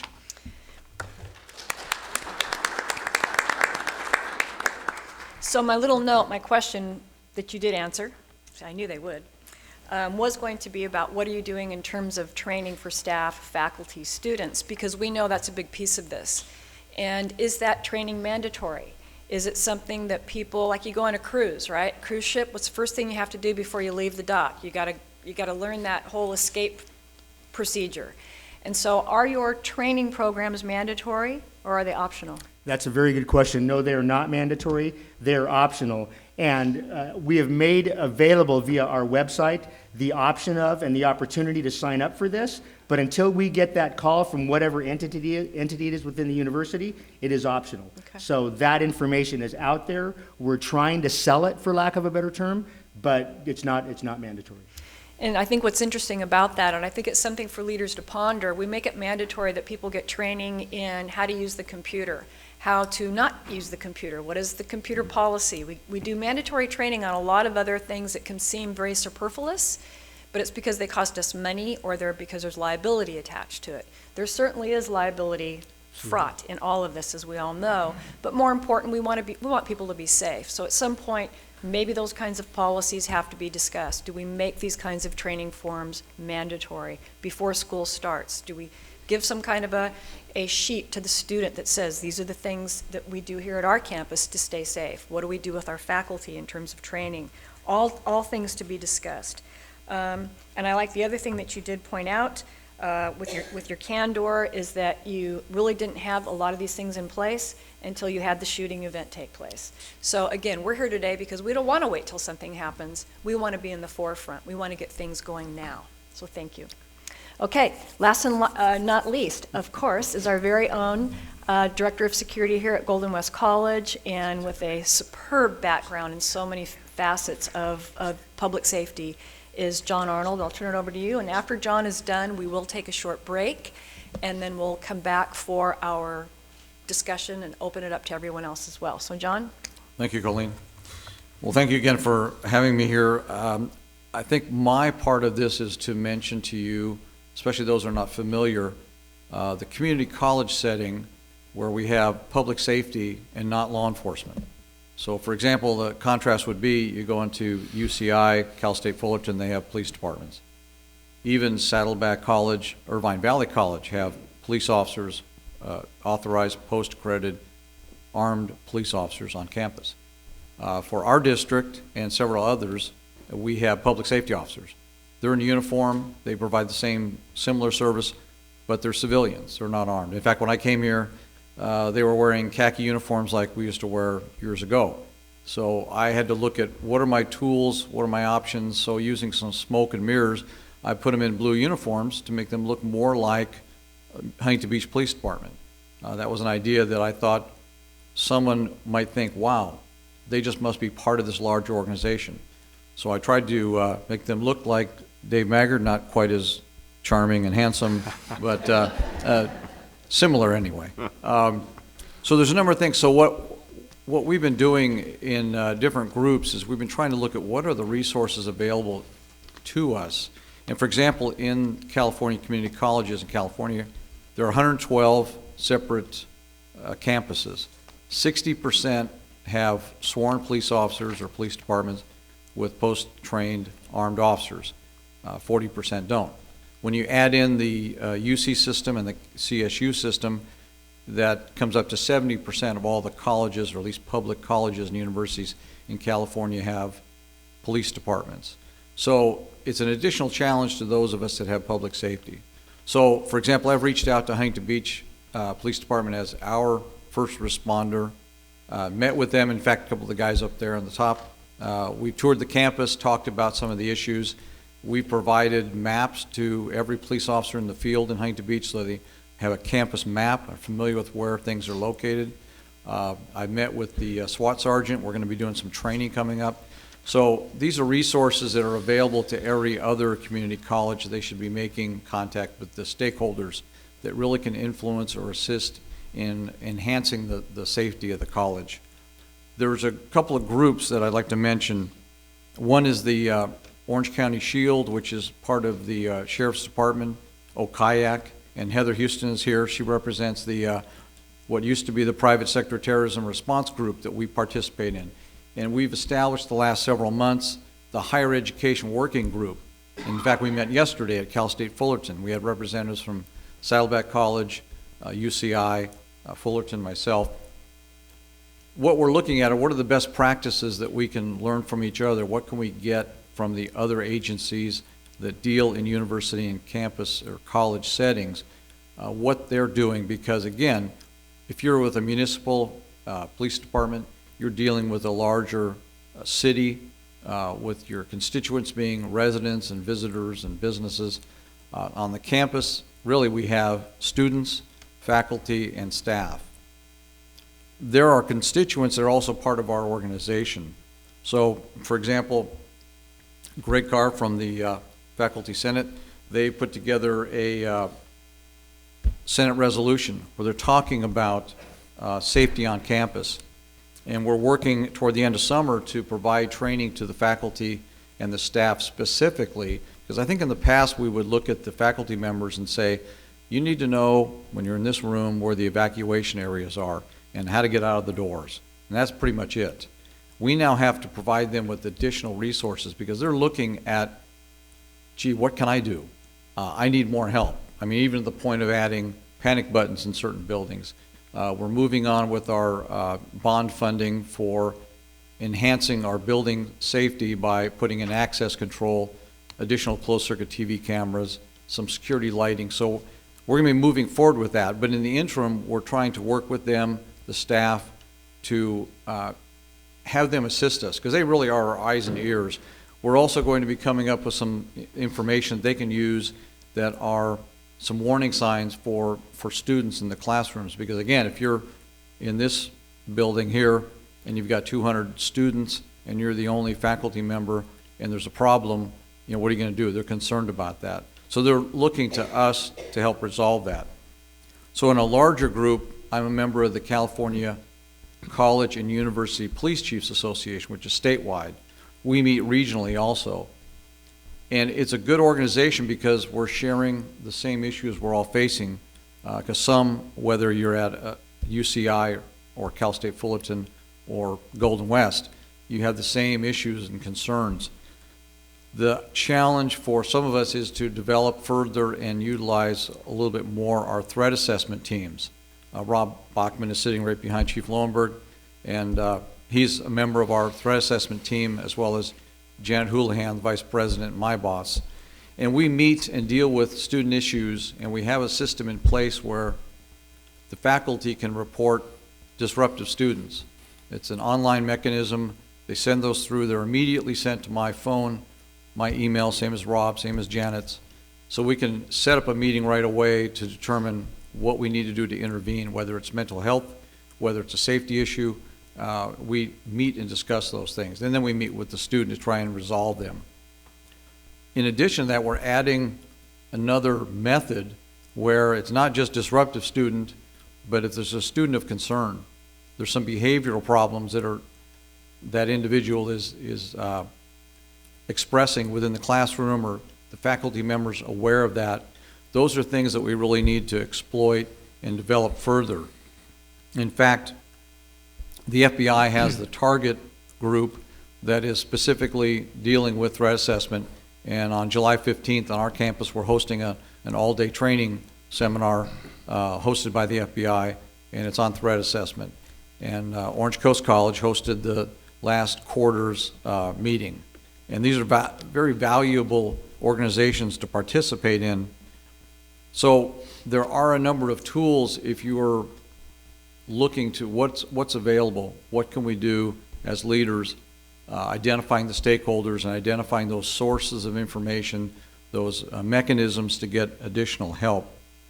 My colleague mentioned the Run, Hide, Fight. We've all seen that put out by the Department of Homeland Security, 5-minute video. There's actually a 21-minute student version called Shots Fired on Campus, which is actually the preeminent video to use. Irvine Valley College requires every registering new student to view that as part of their registration. Now, other colleges don't have that, don't use it, they make it optional. We were discussing yesterday pushing legislation down the road, or if we were able to be emperor for the day, we would just snap our fingers and make it happen. But when you're asking students to come on campus and be responsible for their own safety beyond what we can do for them, the Run, Hide, Fight method is really a last resort and maybe the only thing that they have to rely on. So using this video, in fact, I've got a copy of it here. We have it, Orange Coast College has it, but again, making it mandatory and not taking time out of the faculty to show it in the class the first day, which would be an option, but again, it takes away from instructional time. Make it on the students' time that when they register for class, they have to view it. They have to see the sexual harassment policy. So they have to pass these things before they can get into selecting their classes. So there's a number of resources out there that we really can assess for our benefit. One thing I wanted to ask, has anybody read the Campus Attacks 2010 report that was put up targeting violence affecting institutions of higher institution? Anybody read that?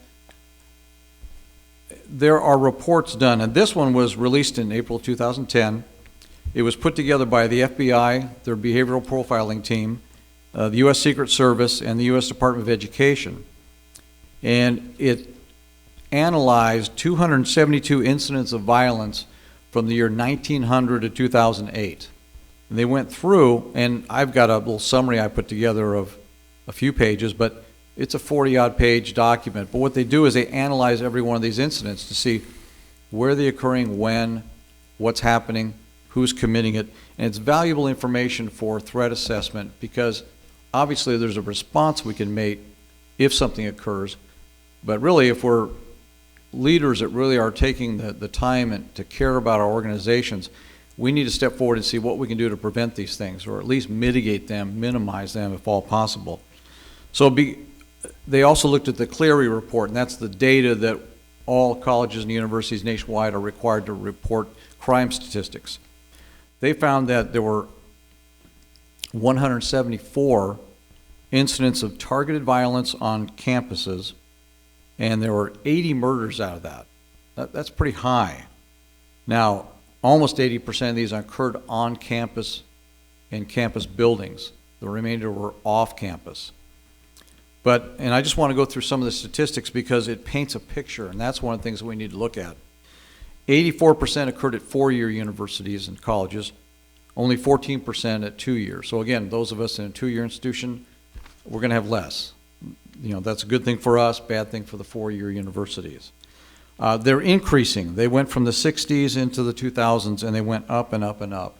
So, for example, in the 60s, there were 19. 1970s, there were only 25. In the 2000s through 2008 alone, there were 83. So they keep happening. The ages are anywhere from 18 to 64 as far as the violator. The majority are what you'd expect, males, 18 to 29. And we know in Rob Bachman and some of the other people that deal in the mental illness component of threat assessment, they know that some of these issues of mental illness don't come out until the brain's developed in males at about 18 to even 26. So it may not be evident early on. 60% were current or former students. So again, there are constituents, but when you look at this document and this study, you say, well, they're also primarily those that may be presenting that violent problem for us on campus. Firearms were used in 54%, knives 21%. So obviously active shooters were dealing with some kind of weapon that can really cause a lot of potential for harm. They also looked at the motivational factors because, again, if you know what's motivating the individual, we might be able to intervene. Well, 34% were an intimate relationship. So it's a former boyfriend, girlfriend, husband, wife, that type of thing, a breakup, a divorce. Then you add on to that, there were those that were refused some kind of romantic approach. He was shunned. I'm assuming it was the guy. That's another 10%. So 44% involved those types of things. Now for the faculty, it's a concern because 10% were related to academic failure or stress where they targeted someone because they were getting a bad grade, they were being kicked out of campus, those types of things. So you can go through this report and look at these things, but in addition to the motivational factors, they showed that 29% of these subjects engaged in stalking or harassing behaviors prior. So what we can see is some of these behavioral patterns come out either in the classroom or through friends' contact. We may see them in a temporary restraining order that's filed that we get a copy of. There may be ways to intervene. So again, what they're looking at is how can we identify these that are the potential subjects that are targeting violence on campus, that are actually bringing the frustrations here. And one of the difficulties is, as was mentioned previously, when you have large gatherings of people in areas like this, you don't have a lot of controls. I mean, we don't want a lot of fences out there. We don't want to restrict access. We want it to be conducive to learning. In fact, this campus is like a park-like setting. It's great. But what do we do then to enhance safety? That's the challenge. So there's a lot of things that we're looking at that deals with meeting with others, reaching out to some of our peers, looking at the research that's there. So I think as leaders, we need to do all we can because one of the challenges is these kinds of things come up, the people are going to look to those of us that are responsible for this and say, what are you doing to prevent it, or what are you doing to mitigate these things? So again, I think you can see a lot of these kind of discussions where they talk about rules of leadership. You know, John Maxwell's 21 laws of indispensable laws of leadership, and Cohen's comments, he's got 8 of them, and several of the other ones. the things I look at is really two. It's truly care about your personnel and your people and your organization, but also at the same time be responsible for what you're obligated for, and don't be shy in bringing forth recommendations or ideas to those above you, because they're looking to you to come up with some solutions. So I would say that reach out to others. There is help out there. Again, it doesn't give us a clear answer. There's no magic bullet, but there are resources that can help us be prepared. So, Thank thanks. you. You know, I'm a big believer timing is everything, and it's almost time for our break. But I did want to mention that that John did identify a document. Again, it was timely because I didn't know what was going on. We were coordinating this and putting this subject together for our institute, and we learned that the Academic Senate here on campus had been wrestling with the whole idea of campus safety and came up with a set of initiatives, a resolution that they presented to the Board of Trustees, which I was really happy to learn about. But what I thought was most important is that it is a collaboration. It's the faculty, it's the Board of Trustees, it's the president, it's those over at our sister campus at Orange Coast College. It's our Board of Trustees is here today. So for our organization here, people do care. The faculty cares. I know the students care. We have an intern that just finished a certificate here, and she's been working with me on the symposium, and thank you. And so we all have a vested interest, but the timing of the resolution and the timing of the symposium and coming together was really worked out for us. But it's because we're all thinking ahead. We're thinking what we ought to be doing, not just what I should do, but do I really have to do it?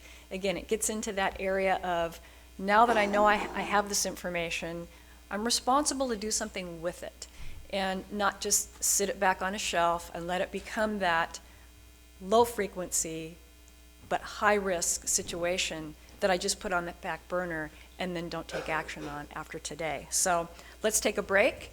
I think the first half of our session demonstrated the kind of information that can be shared and hopefully followed up on, as was mentioned earlier, when we have these kinds of gentlemen who bring their perspectives from different disciplines. Again, leading ethically requires courage, and acceptance of responsibility, and these gentlemen demonstrated, if not by their reputation, by their remarks. So thank you, gentlemen, for making the first part of our program as beneficial as you did.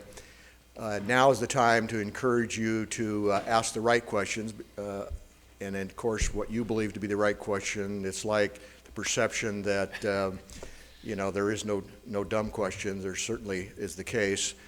But before we do that, there's a couple of other people that I was remiss in introducing, or at least recognizing.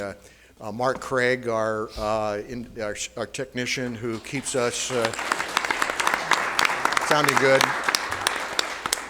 I always, when we're going to be having a special event, either at the School of Nursing or at the Criminal Justice Training Center, Police Academy graduations, or nursing pinning ceremonies, I request Mark by name, because although we have great technicians on campus, Mark does a fabulous job, and he's a friend of, he told me once that the only reason he does a good job for us in the Criminal Justice Training Center is because we all carry guns, so I'll take that for what it's worth. And in the case of the School of Nursing, we have syringes and those kinds of things, so if you don't fall to submission, we'll just give you something that will make you fall to submission.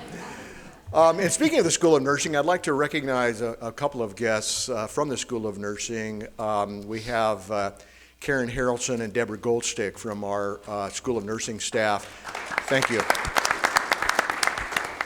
And let me give you just a quick example of collaboration and partnership at its best. And you've heard me joke a little bit about our president must have been smoking something before he gave me the responsibility of the dean of not only the Criminal Justice Training Center, but the School of Nursing. But there is many correlations between us training young police officers and preparing young people to be successful nurses. But we recognized recently that there was a demand for us to increase our attention in the police academy to how our peace officers, our first responders, deal with the mentally ill.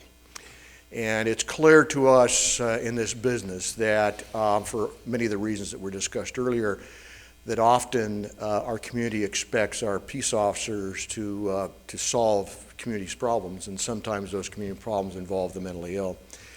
And so by training and experience, Karen Harrelson is a psychiatric nurse. She's done work in the field extensively and with local law enforcement in the past. And so I kind of woke up one day and figured out that there's probably a need to have our own local resources, that is the School of Nursing and the work they do over there in psychiatric nursing, to bring Karen over and to be one of our key instructors in the police academy and help our police officers, trainees understand that whole idea. And so she taught her first class last week, and that turned out to be extremely successful.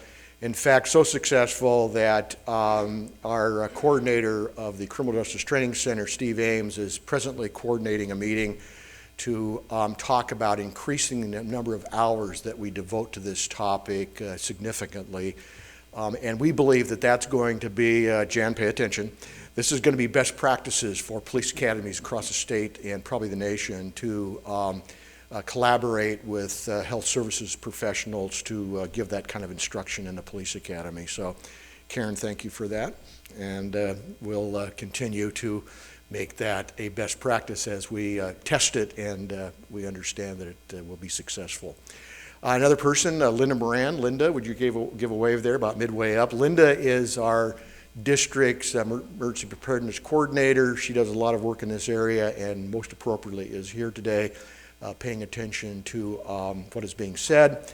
And then last but not least, our new media folks that are here today capturing everything we're saying and doing for posterity so that other folks that couldn't make it today would have the benefit of what we're doing today. So let me turn it back to Colleene.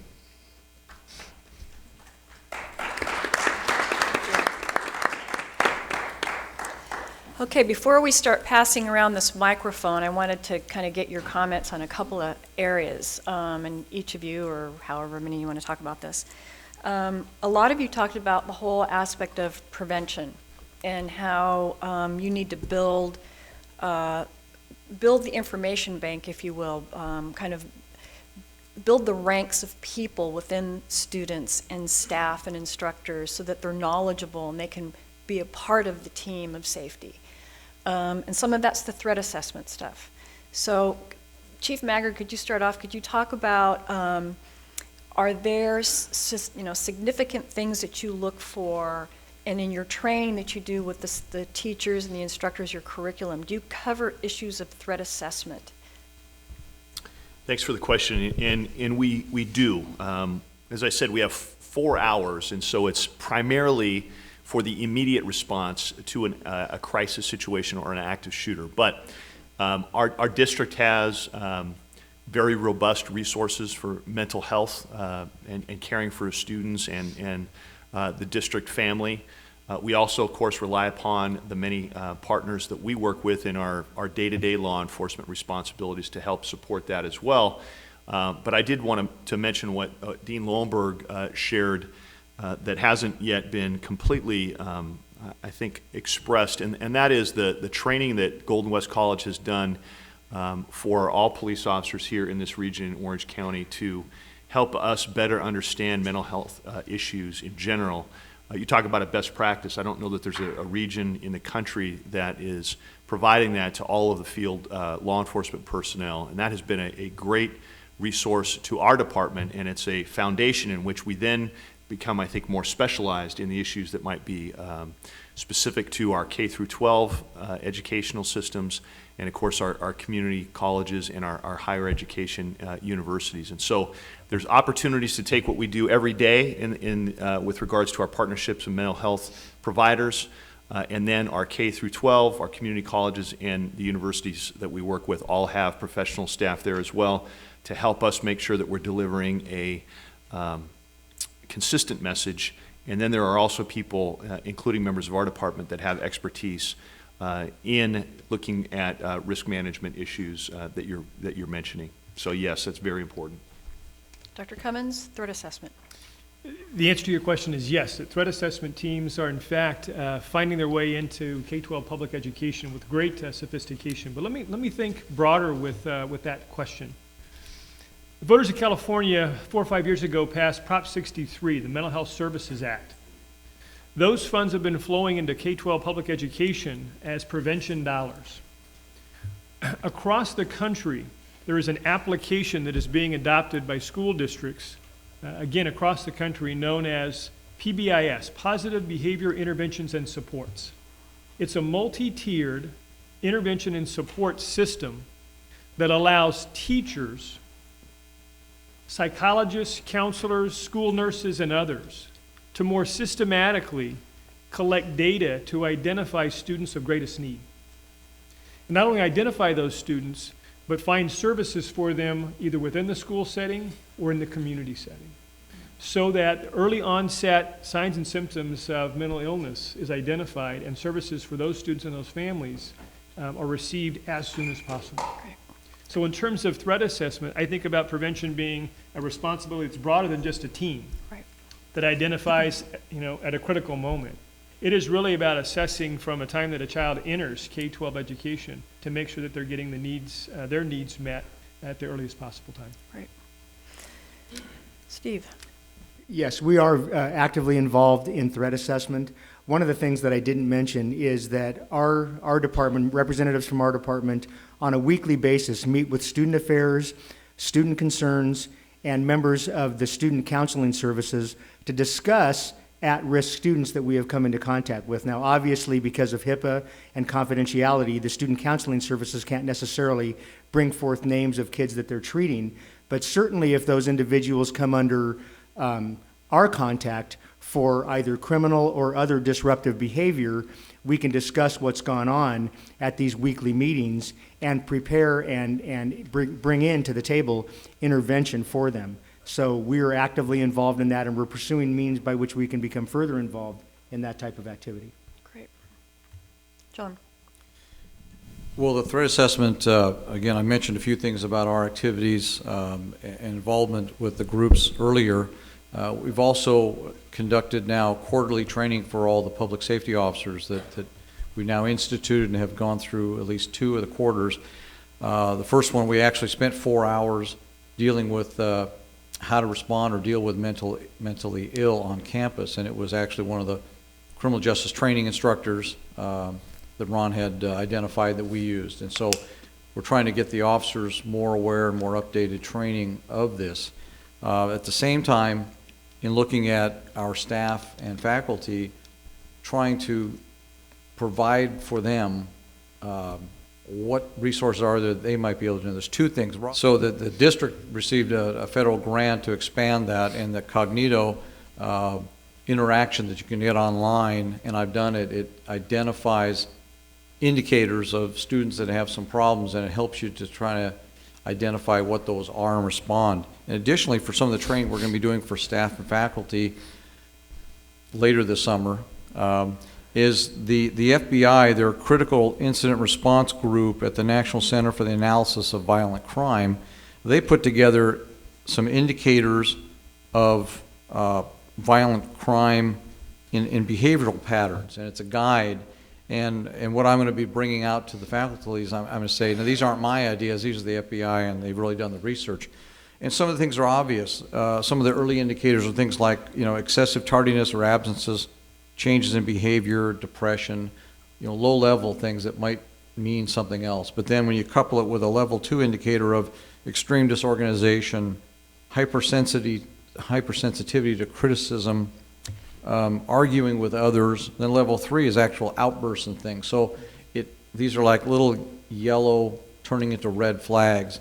And on top of that, the American Psychological Association put together a list of things that are physiological indicators of potential violence in individuals.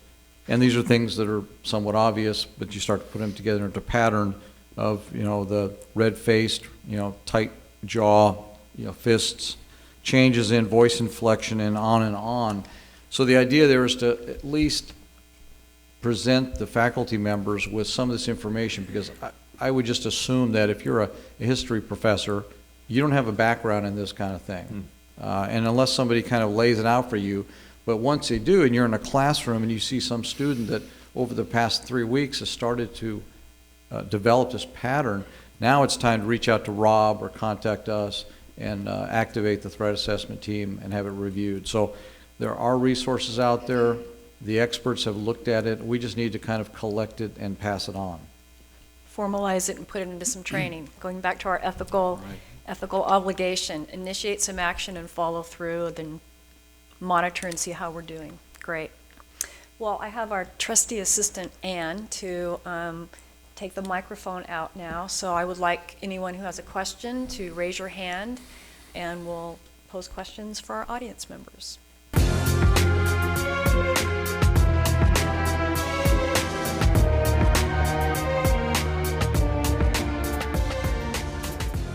The answer is yes, teachers are receiving more and more training. I mentioned the program PBIS. Again, that is for school-wide application of identifying and screening for all kinds of risk factors for students. Risk of academically failing, behavioral risk, escalating behavior, aggressive acts, those kinds of things. Typically, the referral process would, go to the assistant principal or do some disciplinary proceeding. But PBIS really looks at, well, what's the causal factors behind those aggressive acts? And it's a team approach so that, again, resources can be identified that can be provided by the school or by the community to support that student and families. I think at a higher level that, yes, more and more districts are adopting threat assessment teams that can be deployed to a school when a teacher or a counselor or a psychologist or an administrator says, we've got a student here we have great concerns about. We've collected some data, we've looked at records, and there's a pattern here that's a great concern to us. It's important that it's a team approach, a multidisciplinary approach. So you have a nurse, a school psychologist, a counselor, a teacher, an administrator, to really evaluate what's been happening with this student over time that leads us to believe that they need some additional resources. Also, the Orange County Sheriff's Department has a SMART team. It's a response team that can be contacted by any school jurisdiction. And again, they have school psychologists on staff as well as other professionals in the field that can come into any school jurisdiction and help the site level threat assessment team really assess for that student what's going on and what actions, a course of action may need to be taken. I'm John Sachs. I'm a security manager with Colton Joint Unified School District. I oversee about 40 campus security officers in the district emergency response plan, amongst a lot of other small fires that I put out every day. PBIS, we're in the second phase of the entry level portion of it. We're actually finishing up with all of our trainings this coming within the next couple months. And basically, I want to kind of ride the dovetail of that.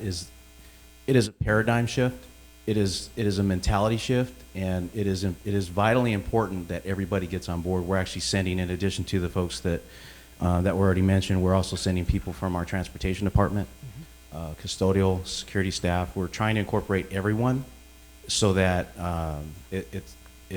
we get the buy-in from all the different groups, especially with our bargaining, our unions. And so I just wanted to kind of touch on that it's very important. I'm a huge supporter of the PBIS program. Secondly, and this is for anyone on the panel, has there been any consideration for any discussions on opening up a network for all three of what we're here for, the law enforcement, K-12, K-12, and IHEs, just in ongoing criminal trends, the discussion about what's going on campus and off campus, any and all of the above. What we're doing in our district is I call it LEAN, Law Enforcement Educators Network, and we meet every month with our district, with school administrators and representative from each of the law enforcement agencies. We're kind of unique because our district is large, long ways, and we spread across like 5 different municipalities. So in including CHP that reaches into 2 different counties. So we actually have to collaborate with a lot of law enforcement. But I think that for for the purposes of what we're talking about today, I also think that including the secondary, the college and university level in those discussions is important. I was just wondering if you guys had given any consideration to that. I can respond to that. We are just starting a group that I believe we're going to end up calling it the Southern California College Crime Consortium Initiative. That's a very long, I'm not even going to try to come up with the acronym right now, but it's a very long term for a group that we're trying to assemble whereby we bring all of the campus law enforcement agencies that are together here in Southern California with local law enforcement and representatives from student affairs from each of those colleges or universities to sit down and brainstorm and discuss and share information regarding everything from the eventuality to an attack on campus to regular crime prevention methods. And that we've had one meeting. The second meeting is coming up in July, I believe. And by the way, if anybody in this room is interested in participating with that, please get a hold of me and we'll make sure we get an invitation out to you. We have not reached out to K through 12, but as you mentioned that, and as I look across the room and I think about LA Unified School District, I think that probably we should include that agency in this meeting as well, and it would be a good resource for us. So that's what we're trying to do in that realm. Great. That's a good point. Hi, good morning. I'm Cecilia Iglesias, and I'm with Senator Mimi Walters, and I'm also on the school board in Santa Ana. One of my questions was for the Dr. I can't see your name from here. That's good enough. You had mentioned that you had gone to DC and you had some training books. So I was wondering, as a, for the institutions K through 12, where can we have that information? Because in Santa Ana we do have a school police department. So we just wanted to see, what type of information we have there so we can take back to our group. Yeah, I'd be remiss if I didn't mention how to access these primary documents. I'll give you the acronym and the website location. It's remstacenter.org. It's REMSTA, the word center.org. It stands for Readiness and Emergency Management for Schools. They're a contractor with the U.S. Department of Education. If you go to that website, I still contend that website was built over the last 9 years through the U.S. Department of Education's grant program. There's all kinds of resources there. But if you go to the remstacenter.org website today, you're going to find these 3 documents profiled on the very front page there. Just click and download. Again, one of the missions of the U.S. Department of Education and the 6 agencies that were represented to draft this document want to push this out to all local jurisdictions for review and ultimately application in your emergency management planning.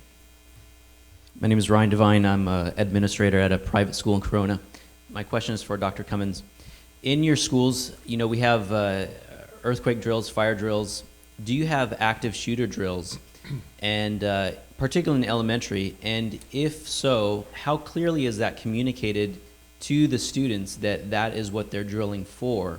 Or is it simply a drill that they do that the teachers know what it's about? Yeah, it's a fantastic question. I've seen in the last 10 years an emergence of more and more district leadership, working with local law enforcement to execute active shooter drills on campus.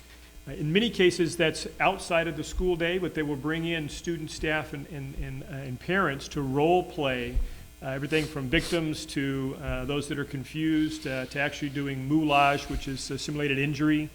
So that from the police standpoint, they can get some tactical application about what that's going to be like for them. Usually leading up to that, there is very specific training and guidance for school-based personnel.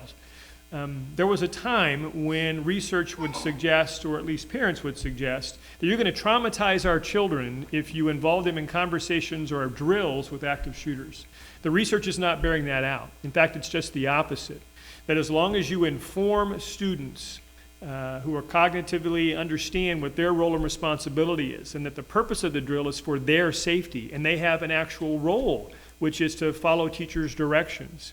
And then what we're learning about staffs that are trained is that builds their efficacy in emergency management execution. Clearly stated, if you don't give members of your organization the opportunity to train, how can you expect them to perform well in an emergency management event? So you're actually scaffolding their learning and understanding of their role and responsibility to execute these kind of drills, to learn what law enforcement, what their role is, and how to work conjointly with them for those events. So there's incredible benefits from that. I think one of the benefits that also bears mentioning is that that kind of leadership and that kind of activity and that kind of sophistication, when communicated to school jurisdictions, to the neighborhood mom and dad and businesses, suggest we're on the edge of best practice here. That school is practicing what is recommended in guides like this to suggest that we're ready for an event. And then, as I mentioned earlier, opportunities for people to train, their recovery's faster with healthier results.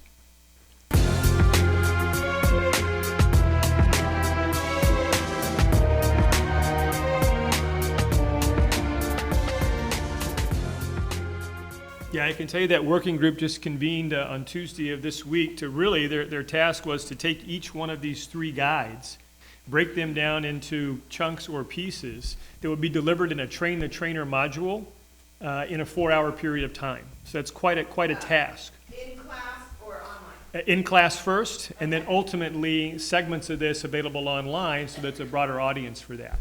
The request process is you contact the REMS TA Center for training in your local jurisdiction or the U.S. Department of Education. Their goal is to take experts from across the country who they'll probably identify from different jurisdictions regionally around the country that will come in, be trained, and can go out to local jurisdictions. And again, there's no audience too large or too small for these messages. It's the mission of the U.S. Department of Education and these 6 agencies to get this information out there in the quickest way they possibly can. I'm just curious if you've been able to deal with that problem. How do you get all the teachers online when each one of them wants to take their class in a different direction if something happens? I'll take that first since we're doing it. Part of it is relationships, making sure that you've taken the time to have good relationships with the leadership. Obviously, none of this can happen without the support of the superintendent and the school board. We've been able to establish that. Again, it took some time, it took some effort, and it took some compromise. And then as we created the curriculum, for the first 2 hours, the first day of that training, it's a conversation, and people have an opportunity to talk about what they know, what they believe their expectations of performance are, what they believe their expectation of the performance of the police department is. And part of our trainers' ability to create that conversation is to start after the first hour or so, insert some ideas about how some of their preconceived notions might be improved, so that by the time that second day of training begins, there's been a little bit of trust and a little bit of buy-in because they've been listened to initially. And it's again, the nature of our training is it's fluid enough and flexible enough to be specific to that particular school. And I think that that's really important because there are cultures on every school campus, even on the elementary school campus, and there are different designs in terms of what's going on that physical school ground. And there are some strong personalities, and you have to be able to accept and allow them to have a voice and maybe even, create a little bit of bending and flexing in terms of how things go. So it's a tightrope of walking what has to be a district-wide policy of acceptance and expectation, and at the same time enough flexibility for each one of those schools to have a little bit of bend in terms of what they need to do. And it's been our experience then that the real strong leaders, and most schools have strong leaders that are not the principals. These are the senior instructors and teachers that everybody looks to. They're the peer leaders, and you've got to get them to buy in initially or it won't work. We've come across that challenge, and it's vitally important that you reach out to the stakeholders, to the leadership, and it's not just the school board members, but also the superintendent and also the labor leaders in each of these groups, because they need to have that buy-in. I think the concern with LA Unified from a lot of our teachers is that this will be an overreaction, and you have to address those fears from our standpoint too. This is something that needs to be done, and it really involves changing the mindset because, as the teacher just said, they don't think along these terms. So it's really presenting them the new reality in a way that's not going to come across as an overreaction on the police department's part. But certainly it is about creating partnerships and maintaining those relationships on an ongoing basis and not waiting for these incidents to happen before we start that conversation. You know, I just told Colleen I couldn't help myself. As an old, tired, retired police chief, I have to make a couple of comments, and I want to build off of what Chief Maggard said and Deputy Chief Hector Rodriguez from the Los Angeles Unified School District. It seems to me that one of the key attributes of ethical leadership is being flexible and adaptable. The worst thing we can do is go on a local campus and tell them what the training or what the situation is going to look like. Because we may have an idea of what the tactical situation might, the challenges that it might present, but as Chief Maggard points out, we don't understand necessarily the culture of that particular campus, the culture of education in general. And let me tell you, when I came to this campus, I thought after 36 years of career in law enforcement and being a police chief for 20 years of that, I understood bureaucracy. Sorry, Wes. So the point being is that we all have our own perceptions, and we've got to be careful about implying that we have all the answers, because we don't. Tony, you had a comment. Actually, thank you, Ron. I want to build on that as well. Can you hear me? Yes. Colleen, thank you for organizing this today. I think this is fantastic, and the panel has been outstanding today. And thank you, Dean Lowenberg, as well. I'm Tony Normore. I'm a professor at Cal State University System at Dominguez Hills. I was a department chair in ed leadership as well at Cal Lutheran. I just want to bring something to the table here, and it has to do with the question that was asked by the gentleman over here from the Long Beach Police Department, and the lady up here who spoke earlier, the teacher. We just finished a dissertation in one of our local universities here on the comprehensive safety school plans in the state of California. We found out, I say we, I was a supervisor of this particular dissertation of a doctoral student, and we found out about 60% of teachers are not aware of what the safety school plan is in schools. About 40% of administrators know they have one, but they've not seen it. Now, these are very frightening statistics when you think about it. This is the state of California, so we have a very large state here with these kinds of statistics. So when the police department is coming into a school district and teachers have their own way of wanting to do things, that's not surprising. We also found out that there's a couple of upper echelon administrators who are responsible for safety school plans who indicate very clearly that, yes, our plans are very clearly outlined in all of our schools. Our district administrators know where they are, they know what they are, and they implement them, and they do the drills on a regular basis. But when we talk to the people who are responsible for doing that, we get a somewhat of a different response. The implication for this, and the suggestion, of course, that was made as a result of this particular study, is that we do want our law enforcement people involved. We don't want our kids to be fearful of law enforcement on our campus, as some of them are, and yet we still have lots of our kids who are welcoming and they think law enforcement officers or the SROs are their best friends, and we support that. That's what we want. So from a moral perspective, I think, in alignment with what today's essence is of this particular symposium, there is a moral imperative for everybody in this room, not just to walk away today with knowledge about what we're talking about, but as you were saying earlier, to actually get involved with keeping those relationships strong with our law enforcement, our schools, districts, higher education, and implementing and initiating some action to prevent what we've just experienced in this past year in this country. I wanted to put that out there. My one question is for the Captain Maggard? Maggard, yes. Chief right. Maggard and Captain Allegre. You both mentioned that you have 6-week courses. You have 6-week courses aimed at, or 6-week course aimed at 7th grade, I think, in Irvine district and within the police department. And you have a course aimed at training staff, students, and faculty at USC as well. Yes. What I didn't hear is the type of content or the curriculum. What exactly is the curriculum that you're sharing with those people as you prepare them?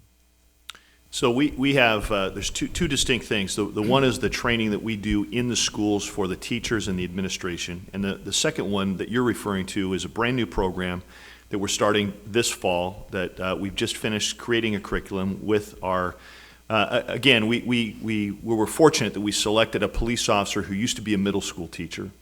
And then we went to the district and said, we'd like to initiate some education programs that would be taught by a police officer in your middle schools for 7th graders. Could you help us create the curriculum? And so we created a curriculum that would be for 6 weeks, and it would try to take to the next step some of the things that we've taught our younger kids in DARE with regards to decision making, particularly as it relates to more exposure towards drugs and alcohol and the abuse thereof. Also, a lot of issues related to relationships. And so we want to make sure that not only do they know about bullying and cyberbullying and those kinds of things, but some concepts about having an assertive voice to make sure that they're stepping up for not only themselves, but their friends and their peers and their colleagues if they were to see a situation that was not going to be good. Because it's trying to, and this is not my area of expertise, we rely upon the experts to help us with this, but it's the idea that there's going to be a lot of difficult situations that you're going to face in middle school. You need to be prepared to have an assertive voice. Others need to be able to intervene and jump in with that assertive voice. And so it's kind of taking that anti-bullying message to the next level, as well as the preventative stuff with regards to dangerous decisions that they could try and to avoid. And to answer your question from the standpoint of what we're doing to address the needs and the information needing to get out to the students, faculty, and staff, John had mentioned the video that's called Shots Fired on a campus. That video is a 21 to 25 minute video, and then there's also the one by the Department of Justice called Run, Hide, Fight that basically encompass the same message. And that message is those are the 3 options that the students, faculty, and staff have in the event that something were to happen on campus. What we've done with those videos is also developed a PowerPoint curriculum whereby in detail we discuss each of those options and the pros and cons and what some of the considerations are for the audience in determining what is the best course of action going to be. Should I try to escape? Should I try to run? Should I try to hide, or should we try to fight?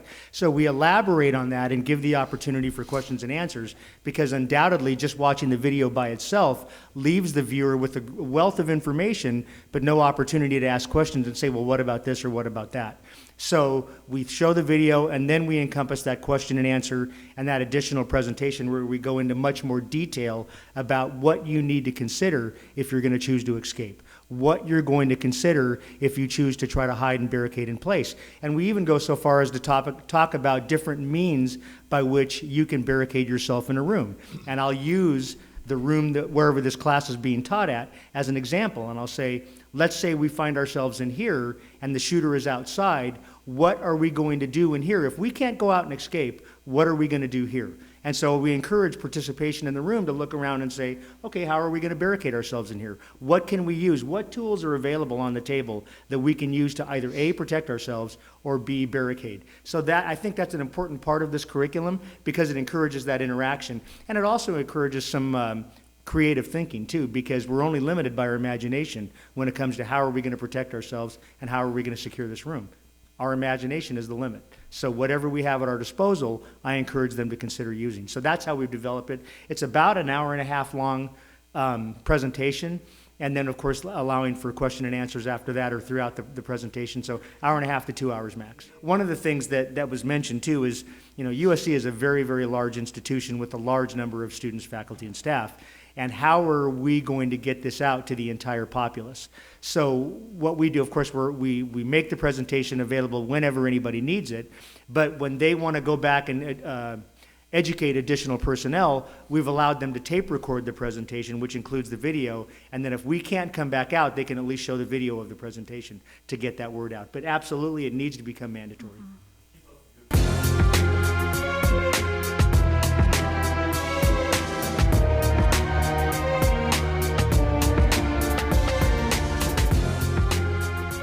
That's a very good question, and although seeing the video in and of itself is better than nothing, I think a crucial component of that is having that ability to ask questions. So I am in favor of showing the video as something that's absolutely mandatory, so at least they get the basic information. But what we would suggest, and again, I have to confess, USC does not have it as a mandatory requirement right now. If we were to go in that direction, what I would suggest and strongly support is the notion that we need to come out to whatever dormitory, whatever classroom, whatever environment is necessary to follow up with that face-to-face presentation as well. Well, I was going to say that the best situation would be to have some type of setting like they were discussing here, where you have the question-answer period. The video itself has a couple of FBI agents speak, and a couple of the campus police chief and deputy chief speak, and then the hosts that put the video together talk about the reasons. So there is a little bit of explanation. It's not just simply watching these three options. They talk about the ramifications and the options, and then the idea is, in sense, and I talk about this working with Valerie over here with the CERT class. When I teach a terrorism component, I mention this because it's basically an awareness. You know, we talk about being aware of where the exits are and all that type of thing. These are your options. And so the idea is to prepare people, because those that are not prepared and something happens, they're going to freeze. They're going to just freeze and shut down. Those that have at least some initial exposure or training are going to go, okay, I know what my option is, and I'm going to immediately do that.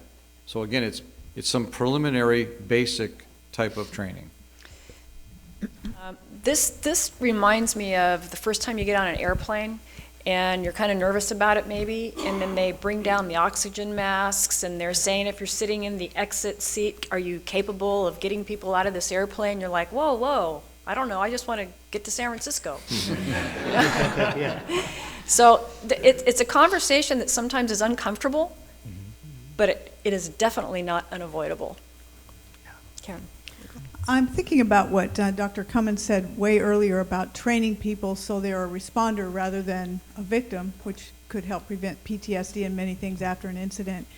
And then you have the Santa Monica incident up there. Has there been any, in addition to run, hide, fight, training to train everybody from the bottom up in staff and everyone in basic first responder, how to stop bleeding, how to triage people, say. So say you were in the library and the guy came in and the police nobody can get in here yet because they're dealing with him out there. Some people, it doesn't matter what their role is, could know at least how to stop bleeding, get the walking wounded over there, so when first responders come in, they've, you know, the nurse in me is coming out here and I'm thinking you could get just basic first responder stuff like they do on a cruise ship, from the janitor on up to the top people, and if everybody knew it, then they would have a role.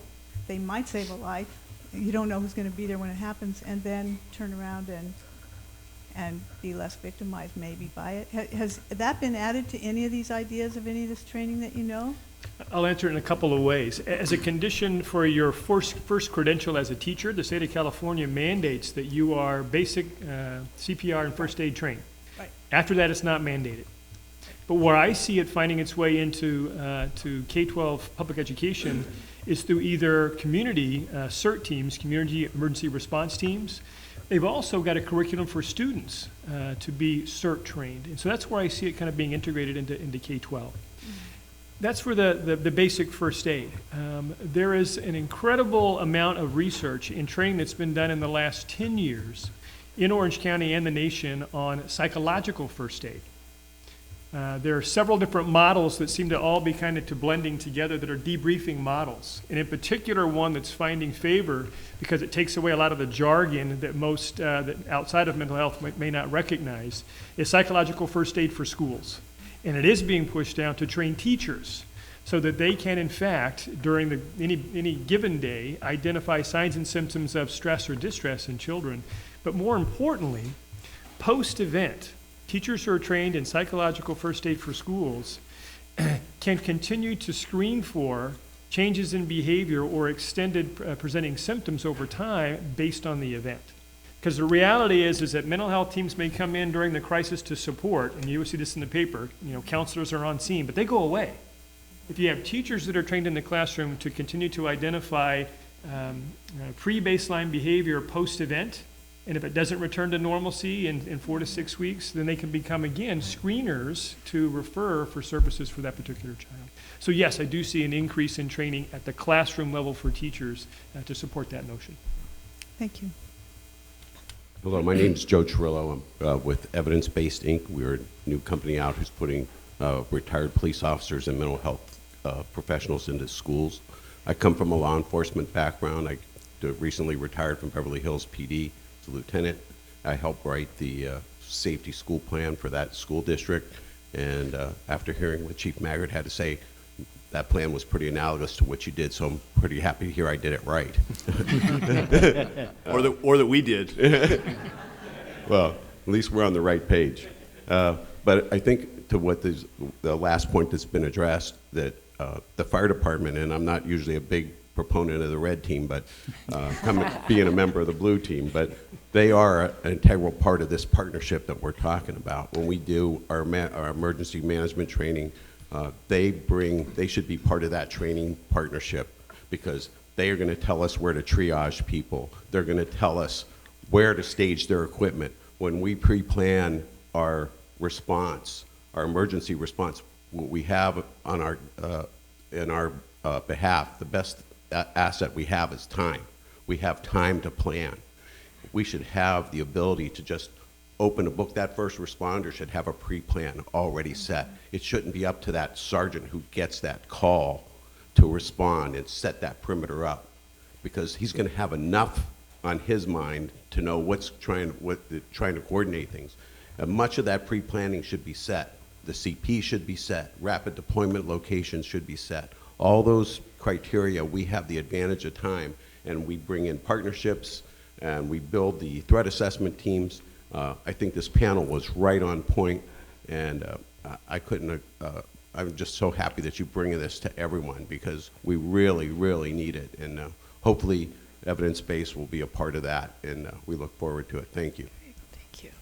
I'd be remiss again if I didn't make a comment. Joe, thank you. John McGoughlin, John, would you give a wave? John is the president of Evidence Based Inc., retired from the Irvine Police Department.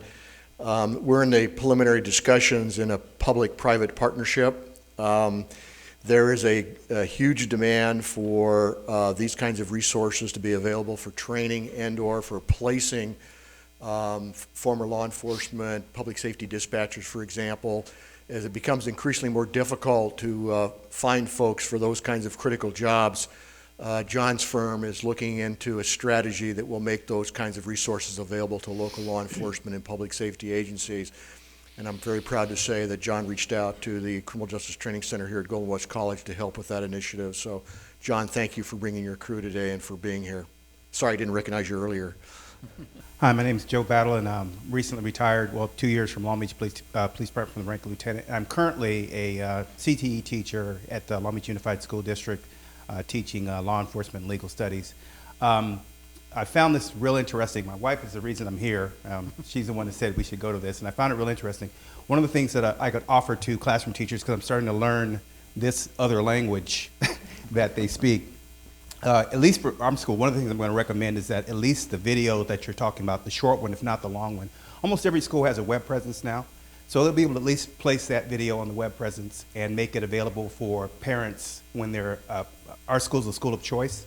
And so for the parents, as maybe one of the conditions of picking that school, that they spend the time looking at that video.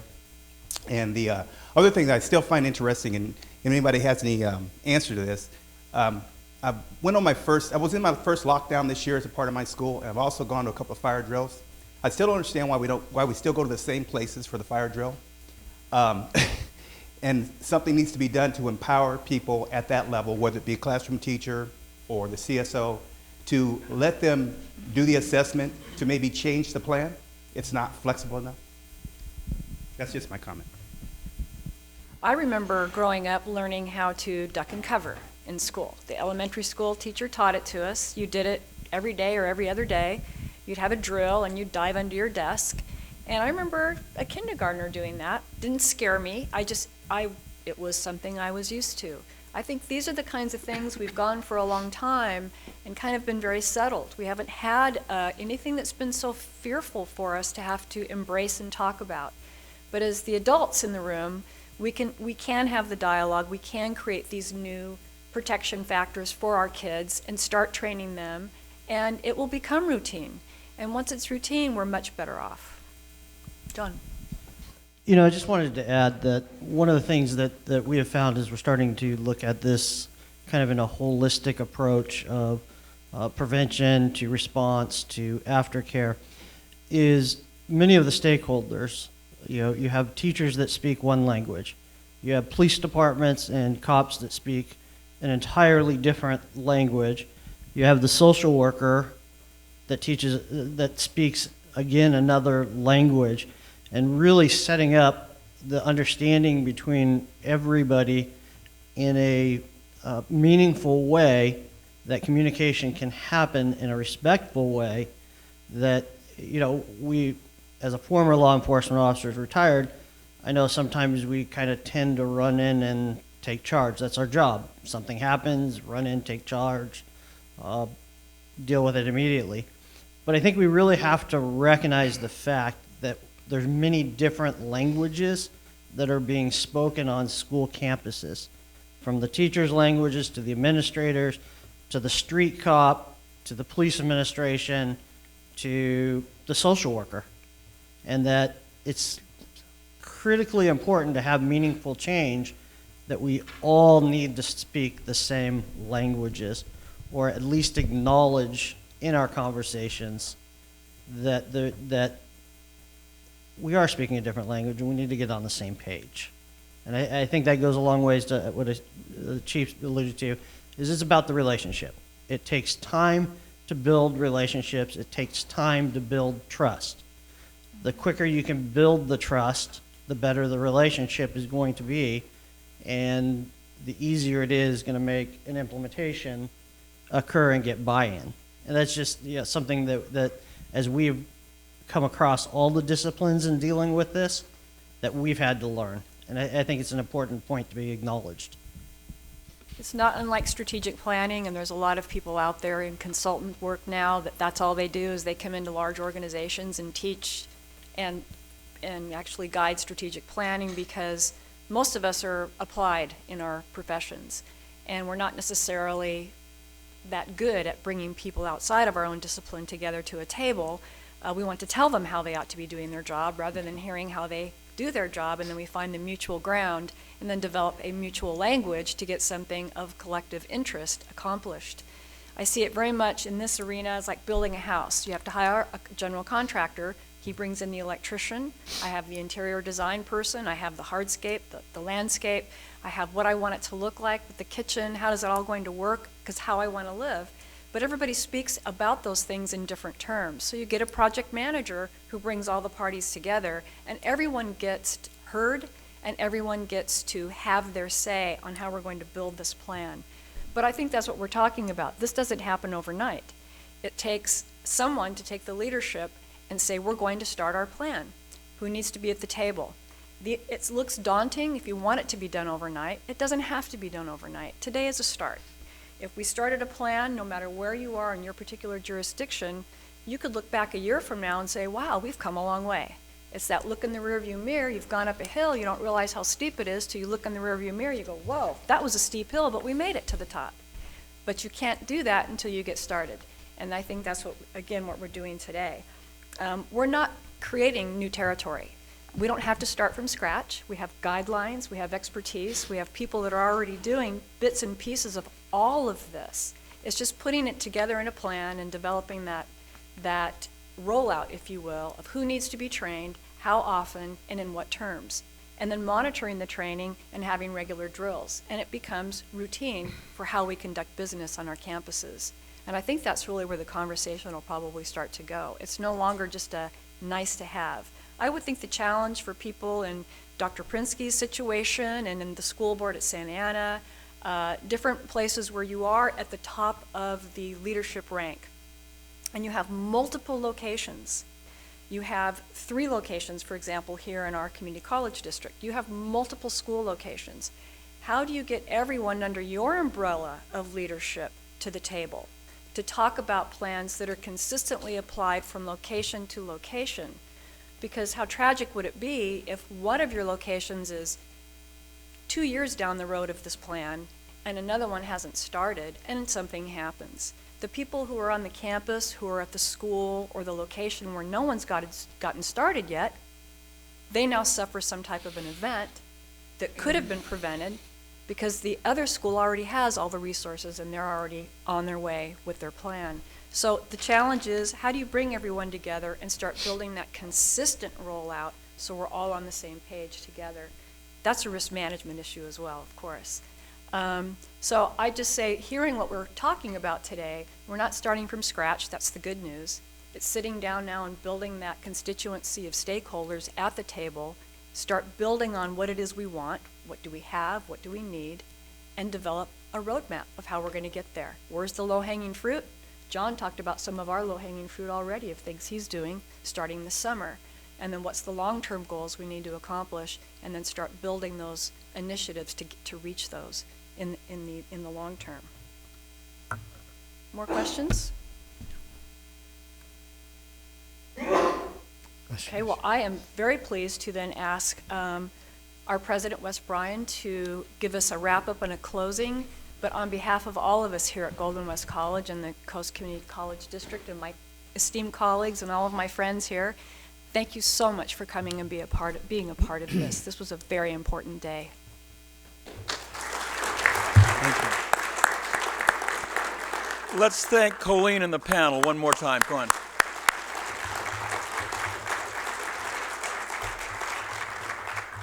"15 or 16 years ago, I remember being in a meeting somewhat like this when we were talking about earthquake preparedness. And a number of us in the room were talking about if this and if that, and a geology professor stood up and he said, "Listen here. I want to just tell you something about geology. In California, it is not an if, it is a when. When an earthquake happens, you got to start your planning from when, not if. If you keep it if, it's always hypothetical. And earthquakes are not hypothetical in California."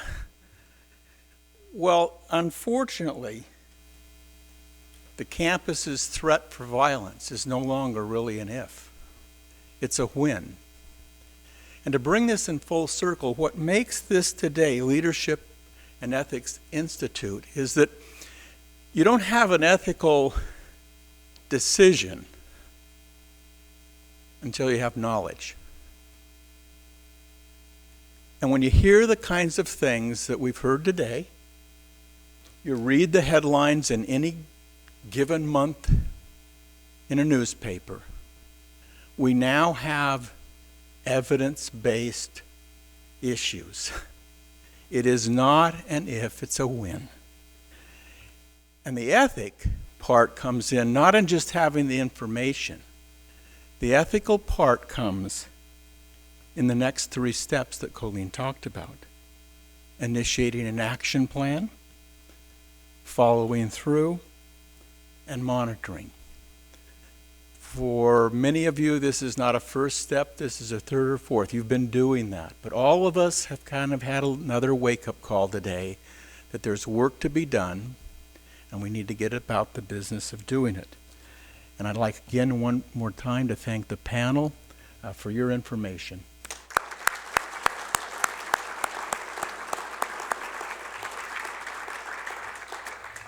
And we all know we've got some work to do. Thank you today for attending, and I hope you have found this as helpful as I have. Thanks.